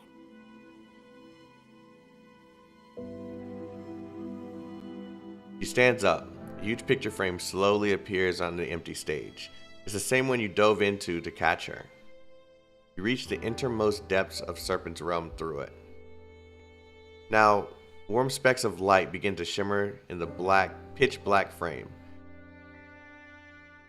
Through it, you can see the world outside the dream, center where the sleepwalkers connect, the world made from dreams inside the picture. From only this side, you don't see any sleepwalkers sleeping happily inside the frame. Instead, you see one joyous scene after another. Long lost passions, faraway dreams, rekindled friendships. There isn't a hint of gloom in the picture. All the people inside the picture are starry-eyed, they're all glowing. Serpent stands in the center of the vast empty space, before the frame overflowing with others' happiness. Joyous light illuminates her face, tinging it with brilliant colors. There's too much suffering in this world. Happiness is the only miracle, the only ray of light. Isn't it great? I can still bring happiness to others.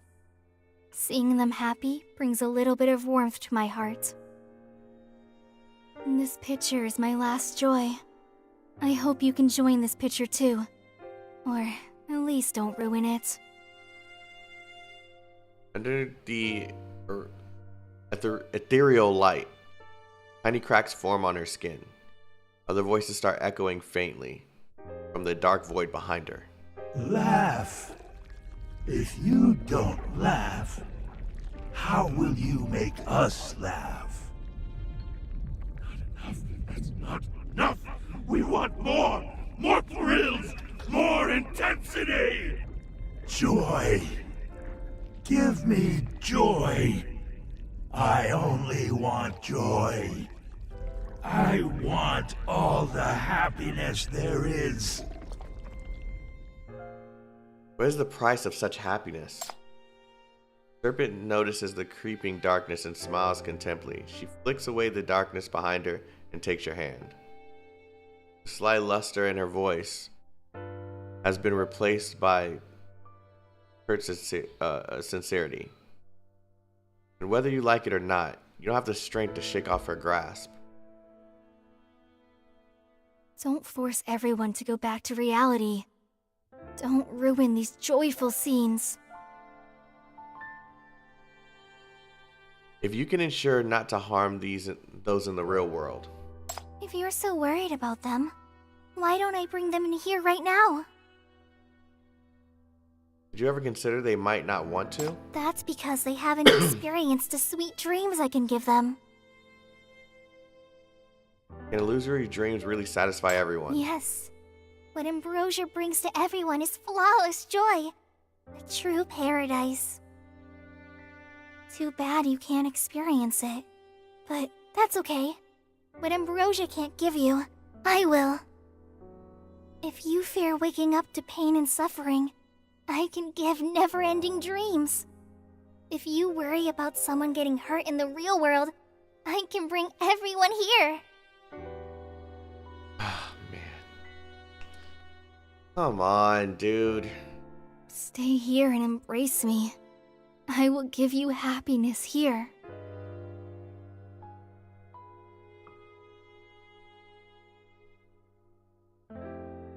Serpent hugs you. Her body is thin and her skin is cold. She's like a lonely night traveler longing for warmth and light, or a sleepwalker in the picture clinging onto an illusory dream. Behind her, the dreamy picture is emitting warm light. The only light in the darkness. Even you can't look away. But through the light, you don't see the fabricated joy. What you see are those who aren't here. Nightingale must be anxiously coordinating things right now. Has she come to the scene? The FAC and the Ninth Agency must be trying their hardest to curb the spread of the mania. Have they used up all their hypercubes? Do their wounds heal? Are Hela and Hecate still awake? Are they still looking for you? Is everyone still fighting? Is the battle intense?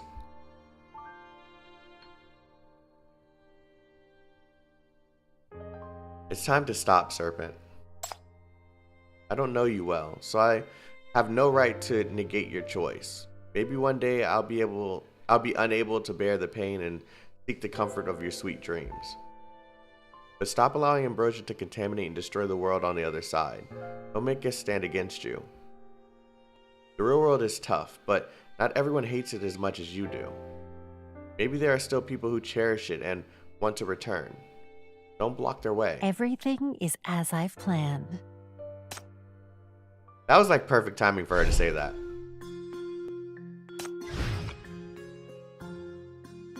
Let me see how you flee like rats. Oh god. Okay, this shook before anything happened, so obviously something bad is about to happen in this dream. A faint roar echoes outside the window. It seems to be far away, yet very close. Doyle freezes for a moment, then goes back to the delicious meal on the table. Is that an earthquake outside? It's not serious, is it? That's fine. It's probably some construction company doing illegal construction. Not my problem. Today's our day off. I'm staying with you, come hell or high water. How corny. The TV suddenly turns on, blaring the news extra loudly. The incident at the Midsummer Nights Club is worsening. The FAC has urgently deployed countermania troops to slow down the contamination, but districts 13 and 15 still became affected. I know where this is going. I'm not ready for this. What's that wrapped around the club? Is it a snake? How frightening. It's just CGI. Don't look at it. I know you don't like horror movies. What's wrong with TV channels these days? They're always showing this kind of scary dinner time. They deserve to get bankrupt. Doyle walks up to the TV and presses the power button, but the TV continues to broadcast scenes from the Midsummer Nights Club. He frowns and pulls the plug roughly, but it still doesn't turn off. In one corner of the TV, a crack from the fight with Chaotic can be seen. That bastard. Irritated, Doyle turns around to snatch the remote control from the table, but someone else's hand got it before him.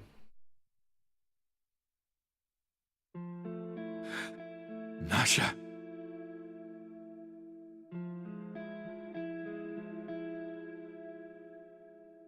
The same thing that happened with Ruleka is happening here. She's gonna tell him to go back to real life. Oh. And they play the same fucking song.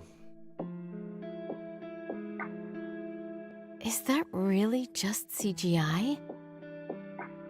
The TV turns on by itself and you can't turn it off. It's because you're worried about the world on the other side, right? Startled, he takes a deep breath.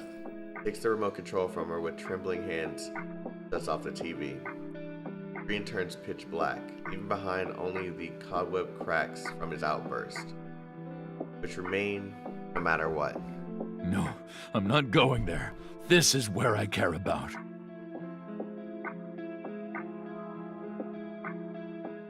It wasn't easy for me to come back. I won't make the same mistake again. Let's eat. You made so much food. We shouldn't let it get cold. If I leave, I won't ever be able to come back.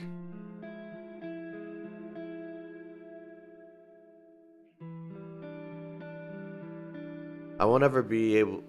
Oh man, no. Not already, man. I won't ever be able to find this warmth again. Nasha, I just want to stay by your side. I can't lose you again. Okay, I can do it this time. I'm not gonna cry. I'm not gonna cry. Oh God. You haven't spoken to me like this for a long time. The number of sleepwalkers is skyrocketing. Panic is spreading amongst the civilians, and there is a severe shortage of security personnel. There have been reports of casualties in many places. Look, that's 9th Avenue, isn't it? He stares at the pitch black screen as if it's still broadcasting scenes. 9th Avenue. Doyle begins to suffer from shortness of breath. 9th Avenue. What a familiar place. Do you remember it? A vague memory of a woman leaving home alone, heading to 9th Avenue appears in his mind. He remembers secretly going there many times, wanting to see if she's doing well and wanting to apologize to her, but lacking the courage. Oh no. He still checks up on his wife. Oh man, or his ex-wife. I wonder if people there are okay. Hope they're not injured.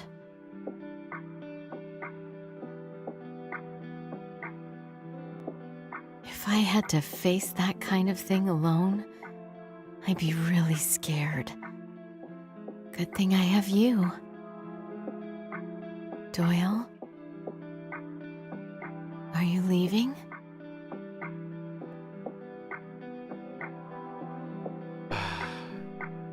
Doyle feels a skull-splitting pain in his head. Grasps Nasha's hands tightly, as if afraid she'll suddenly vanish. I don't know. I don't know. You're what I want, and what matters most to me. I can't bear to lose this place again. I can't bear it. No, but...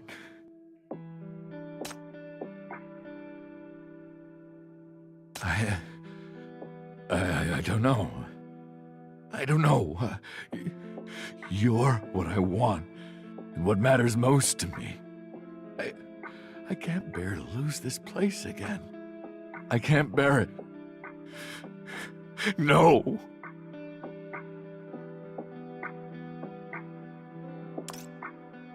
I know. You're a workaholic. You never turn your back on your duty. You're always protecting me and this city while enduring all the pain in silence. That's what attracted me to you in the first place.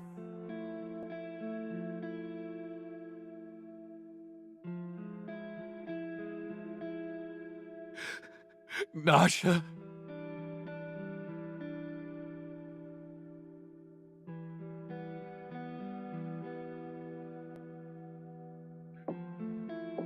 Smiling, she hands him a cup of warm, sweet drink. Here, have this hangover drink. The incredible inspector must head off with a clear mind.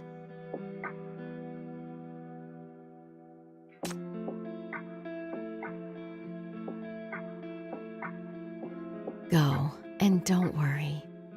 I'll always be here. And I'll always love you.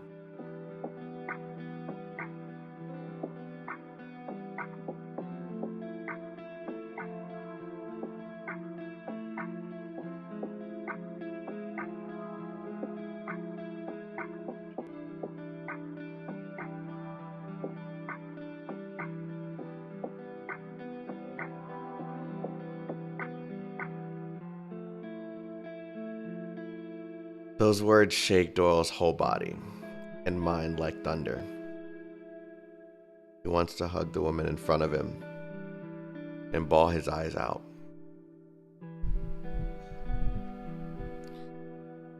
He didn't really want an apology, repentance, or a rational breakup. All he wanted were those words. All he wanted was to be with her forever.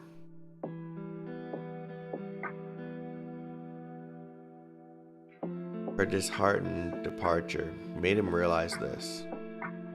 Doyle recalled everything that happened that day. Doyle, I'm sorry. Let's break up. I can't take it anymore.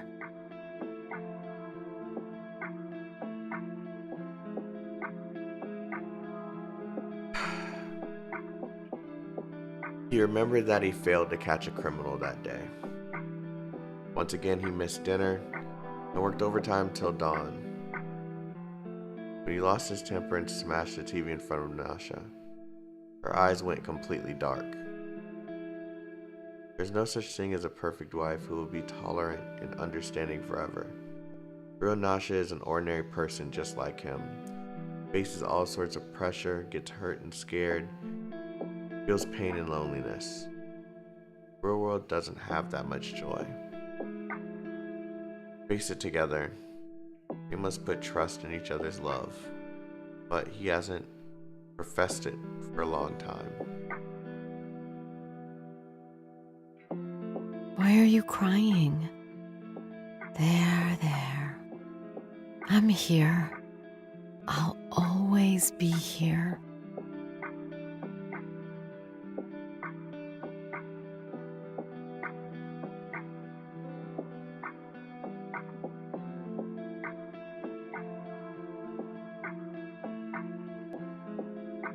Is Nasha okay? Is she safe? She's scared? Someone took her phone away. Did she get hurt? Is she toughening out the nightmare as well?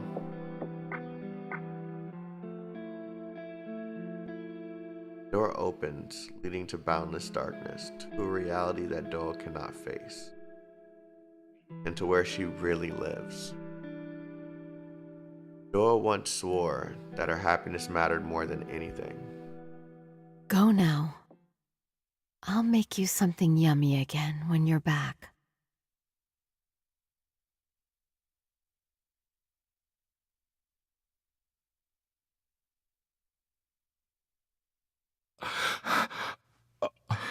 All right.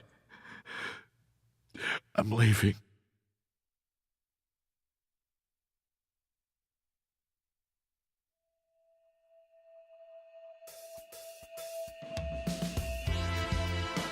Man, why that song, bro? Oh.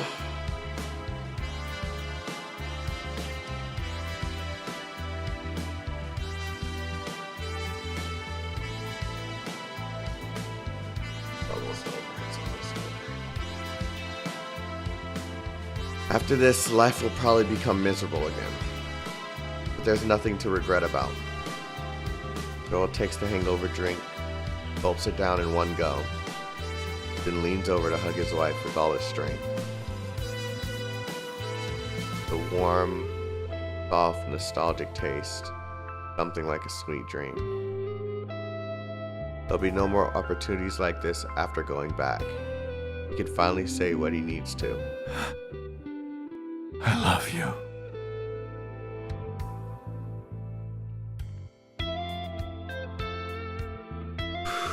Please, just a little longer.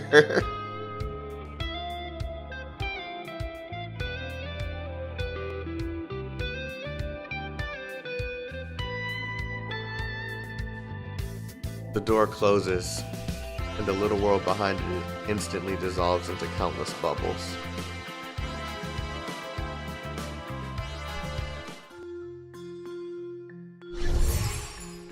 I don't know if I can keep going. I don't know if I can keep going.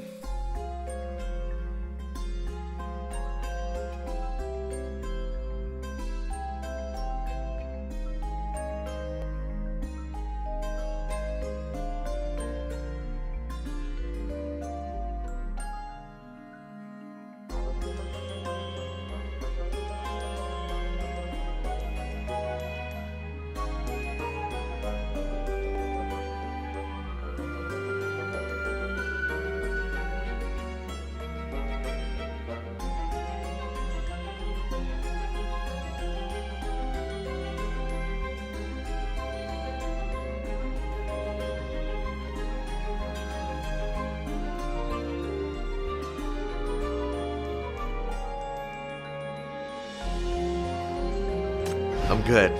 I'm good. I'm good. I hear the Good. call of the abyss. Okay, it's over. Oh, man. I think. Behind you, a wooden frame shatters. Fuck, man.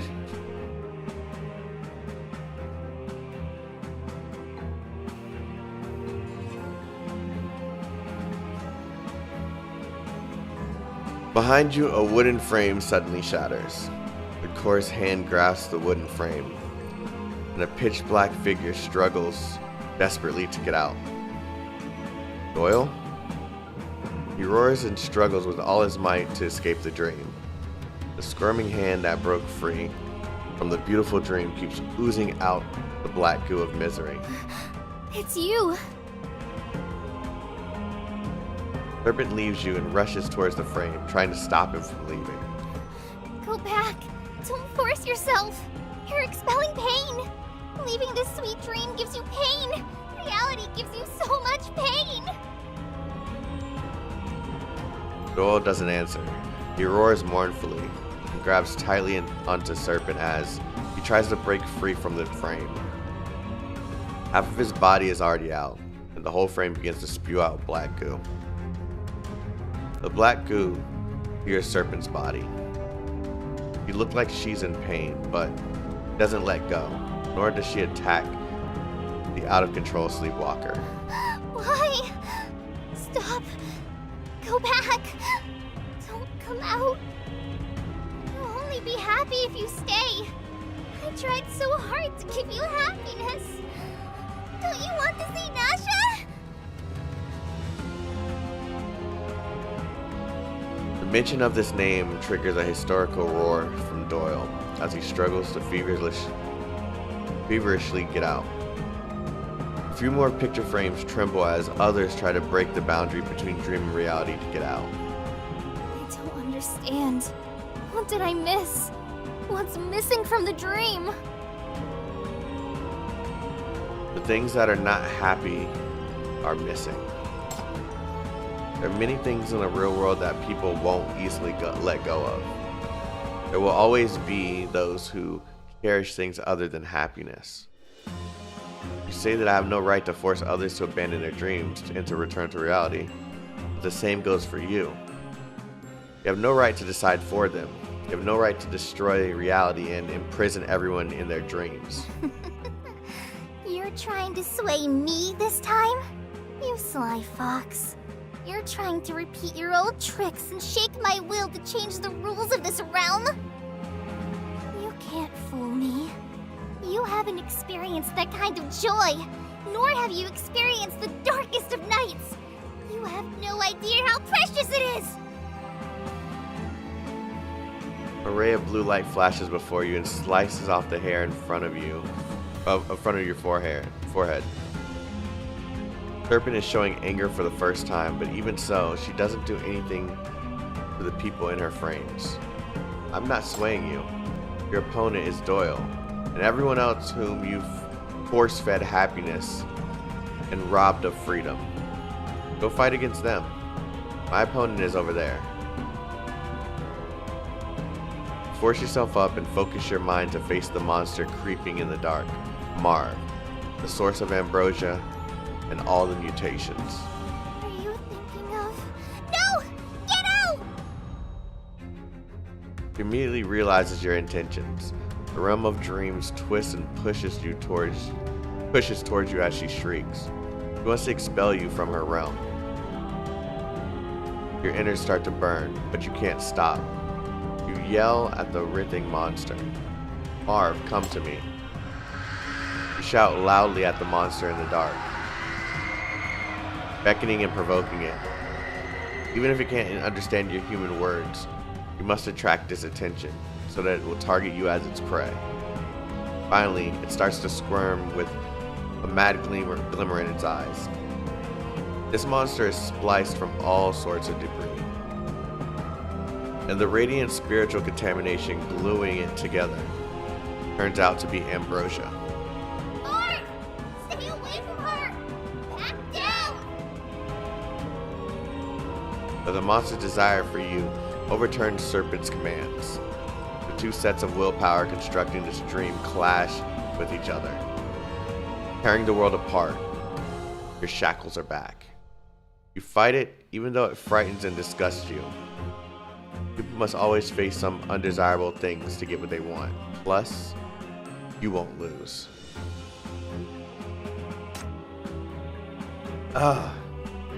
Okay. I don't have any units that are going to be able to defeat this thing through normal means, so I'm going to just have to clap its cheeks.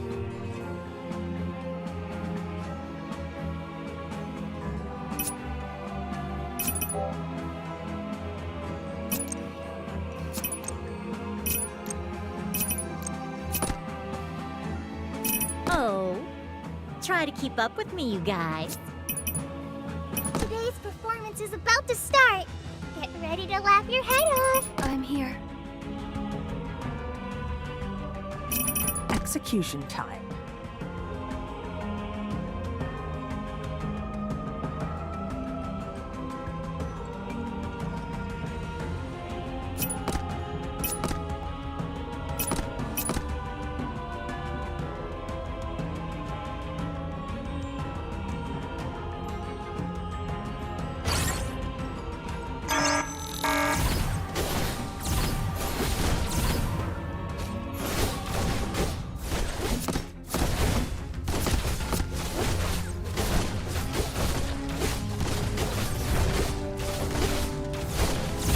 Wait, why are you attacking?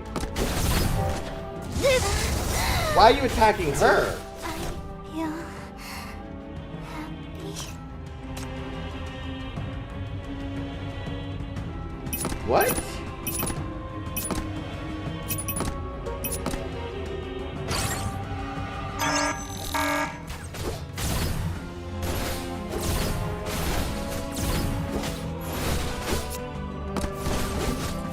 Yeah, it's attacking her. It's focused on her. What?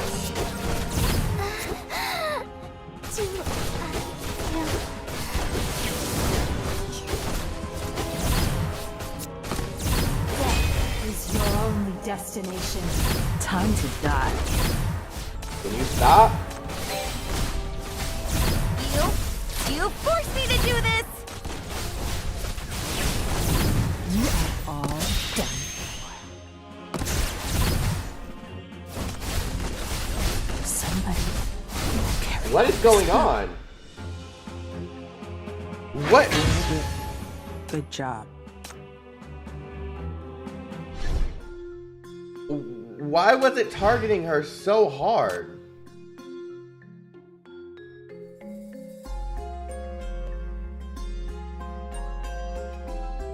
Locked onto a center and summoned Shadow Claw. That wasn't what she was doing.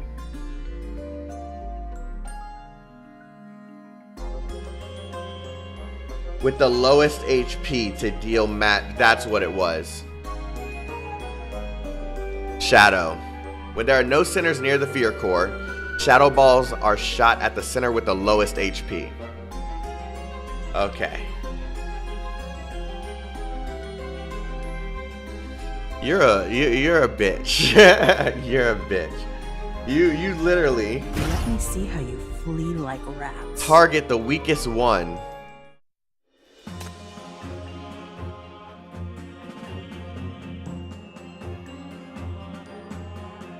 I don't like to fight, but I don't like to flee either.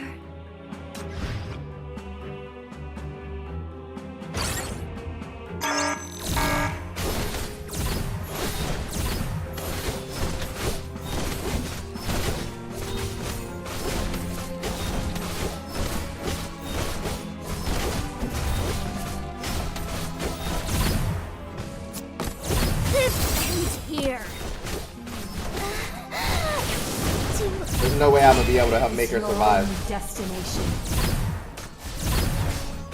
You've gotten too close. You've gotten too close. This is my resolution. You are all done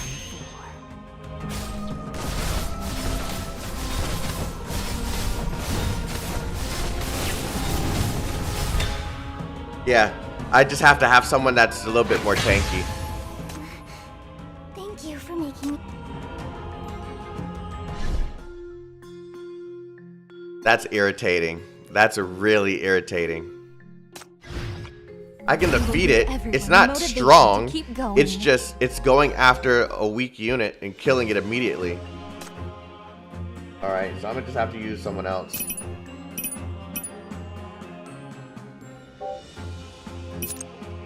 I won't let them lay a hand on you.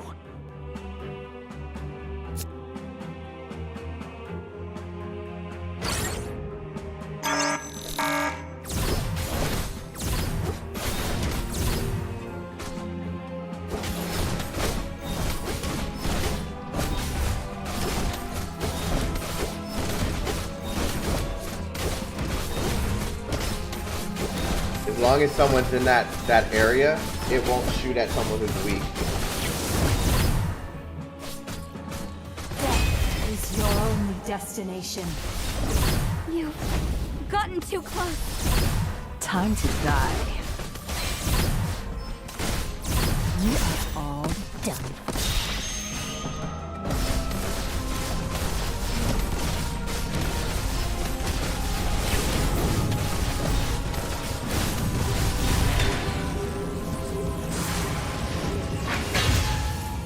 Good job. All right, you got it.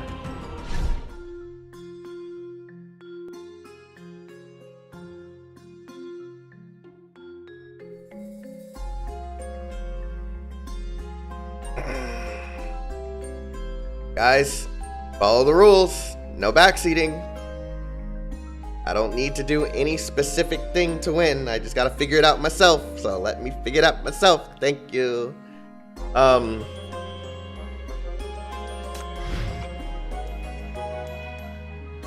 There's gotta be a better candidate than me, right?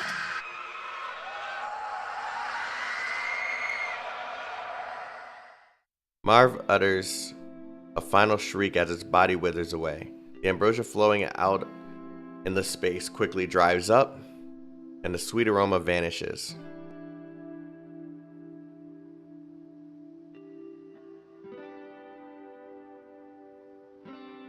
The FAC Countermania Joint Operation, temporary headquarters at the scene of the crisis in Eastside's District 14. The peak of the M value is falling rapidly.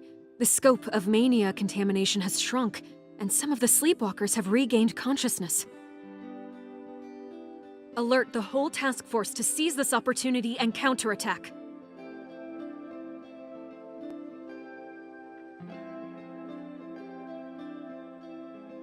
Crisis epicenter in the corridor of the Midsummer Nights Club. The shackles are reacting. Hella Chief is back. She's in the banquet room. What the heck took you so long? Go, go, go! I still need to. Ah! To her shock, she trips over a large figure that suddenly appeared. Huh? Doyle?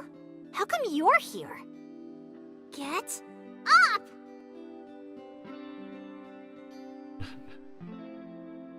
The chessboard gradually melts away. I knew this is how it would end. You can't win against her, little snake.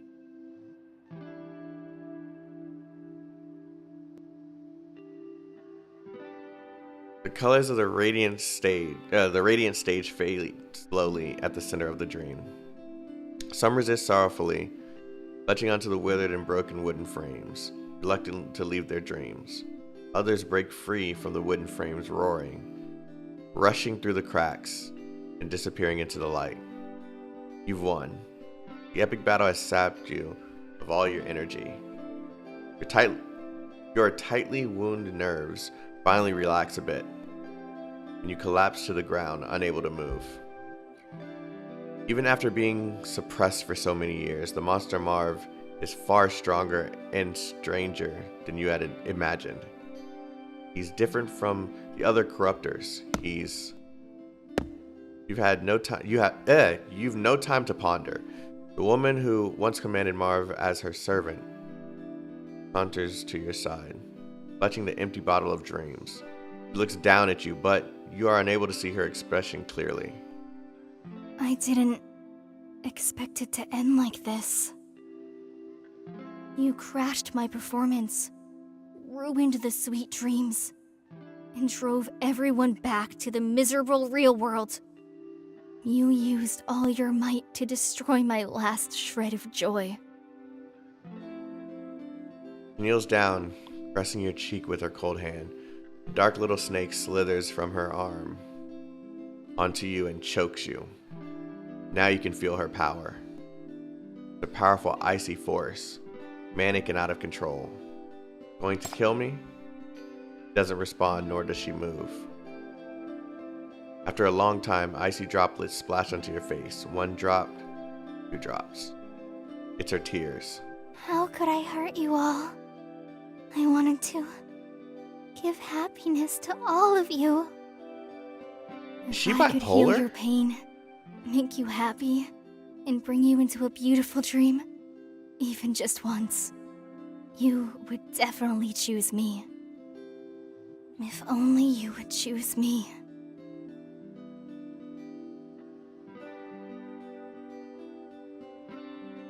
Let us choose for ourselves. Happiness is not bestowed upon by others. Just like pain and misery, it's everyone's own experience. We came all this distance in our own way, so let us choose where we ought to go. Don't destroy our path. Maybe someday, you'll also find something worth cherishing in the real world. You really think so? You hear the voices of Hela and Hecate and Nightingale through the crack in the realm of dreams. The crack continues to expand and light shines in, illuminating the fissures on her body. Her body is crumbling away, riddled with age-old injuries. Your body? There's no stage here left for me. Her cold hand leaves your cheek. Try to catch her and shackle her, but your body doesn't respond. Serpent stands up. Her expression is grim as she leans gently towards you. Next time, I will bring you a real sweet dream. Goodbye. You can only watch the show end as a spectator. You gradually lose consciousness, following everyone else and drifting into the back to reality. Is she gone?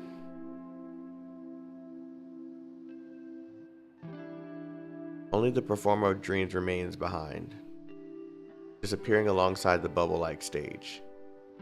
There's no way she's gone, right? Because she has to be interrogated too, which is in the real world. And she's been seen in the real world.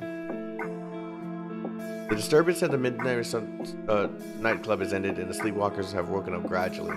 Lots of people refuse. Damn it, it's too short. I read too slow.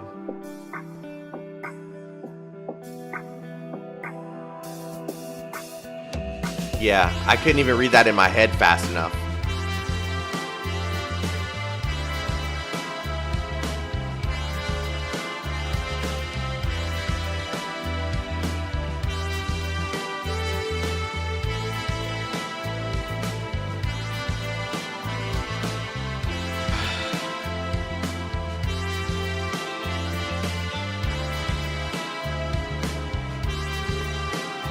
It's just pretty much giving like a...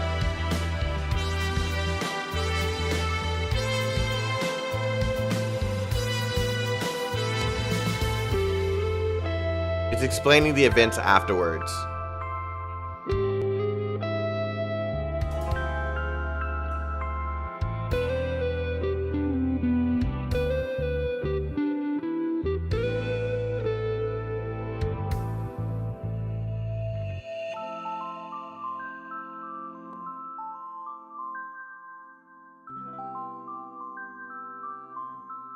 Wow. We just don't know where she is.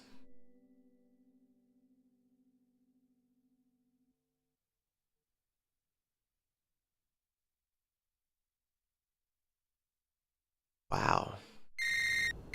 Hello? Hey, you little brat. He It took you animated this this. long to call me? I'm on vacation, so I'm not writing any reports or working overtime. Let's talk about something else.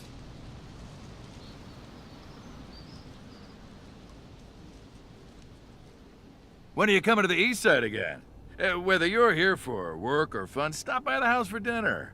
I've actually learned how to make the hangover drink properly now. Well, I'm still a grouchy old man. He sounds so much better. I'm very happy now.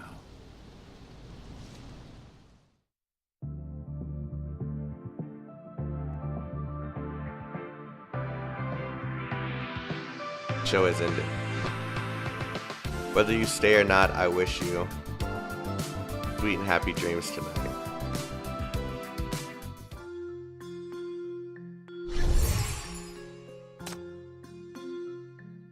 Oh, and then the EX missions. I'm gonna save those for when I want to be angry at myself for long hours. How are the writers of this game so good?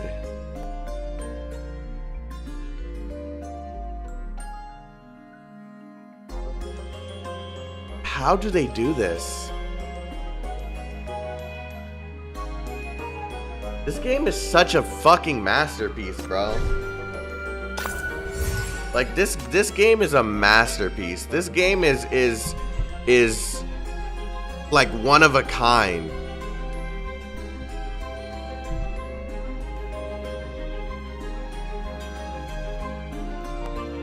Not just the writing, but the music and the VAs. Man, it's so good. I want to know who the writer of all this is. I would love to meet this person. And who hurt you? At least you have happy endings in this game. Holy crap.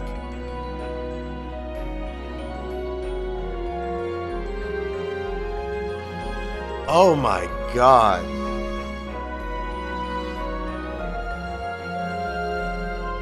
Whoever is writing the story for this game, and I know the people, the community team over I don't know how to say the name of the studio, but I know the development team watches my videos, so I'm hoping you guys are doing right by this writer. They're fantastic. Aisno? Aisno, please, I hope you're doing right by the writer of this. This game is fantastic. This game is a gem, a masterpiece, man.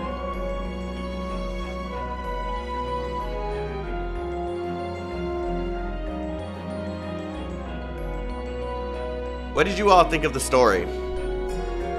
Pure cocaine? Isno itself is full of talented people for sure. Yeah. Can we get a salute for the Aisno team? Everyone that's working there. Can we get a salute in the chat? Can we get some salutes, please?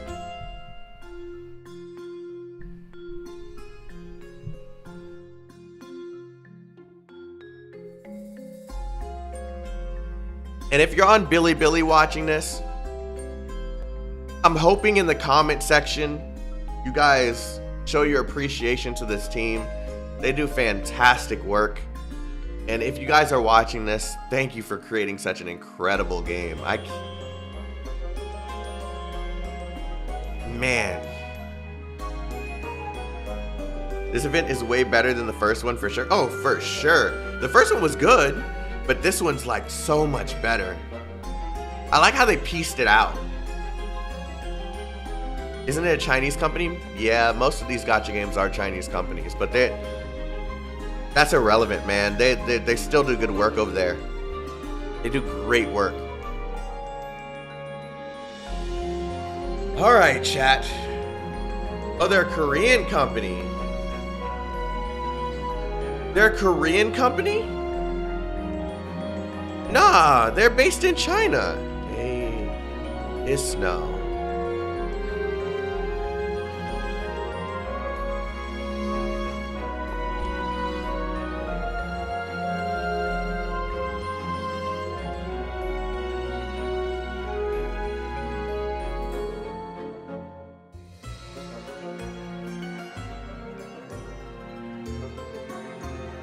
I can't find it again, but I read it somewhere. Oh, It's No Game is a Philippines. Oh no, this is the wrong one. This is the wrong one.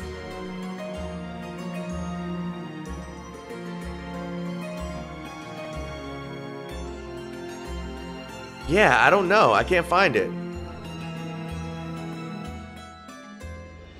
They are a Chinese team. Okay, yeah, that's what I thought. That's what I thought. Yo, thank you guys so much for watching, and man, I can't wait for the next story already.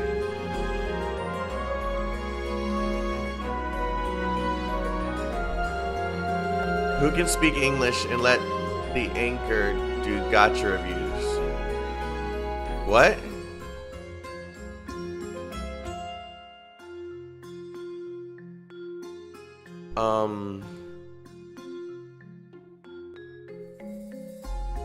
He said he'll do the.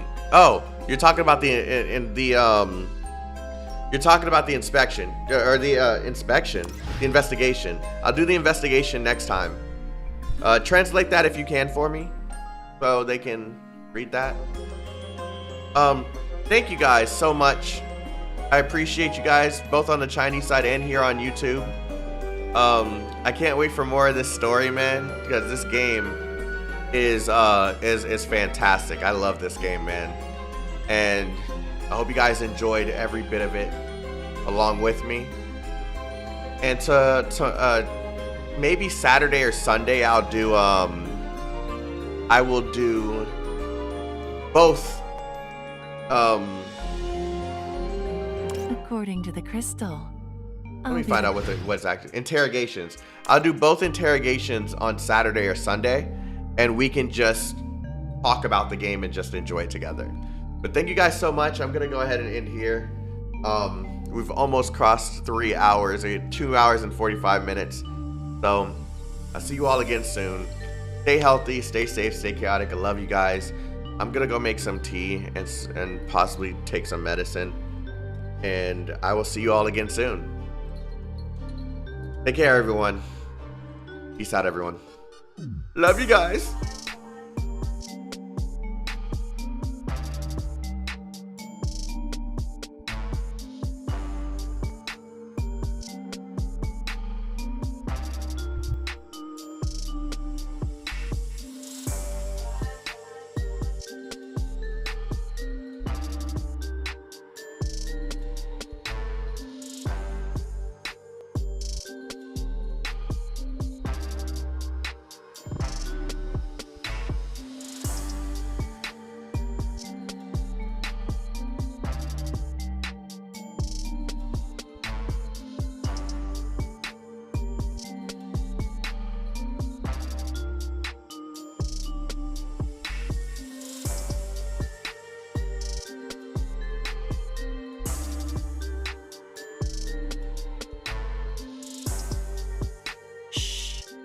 I'm communicating with the souls.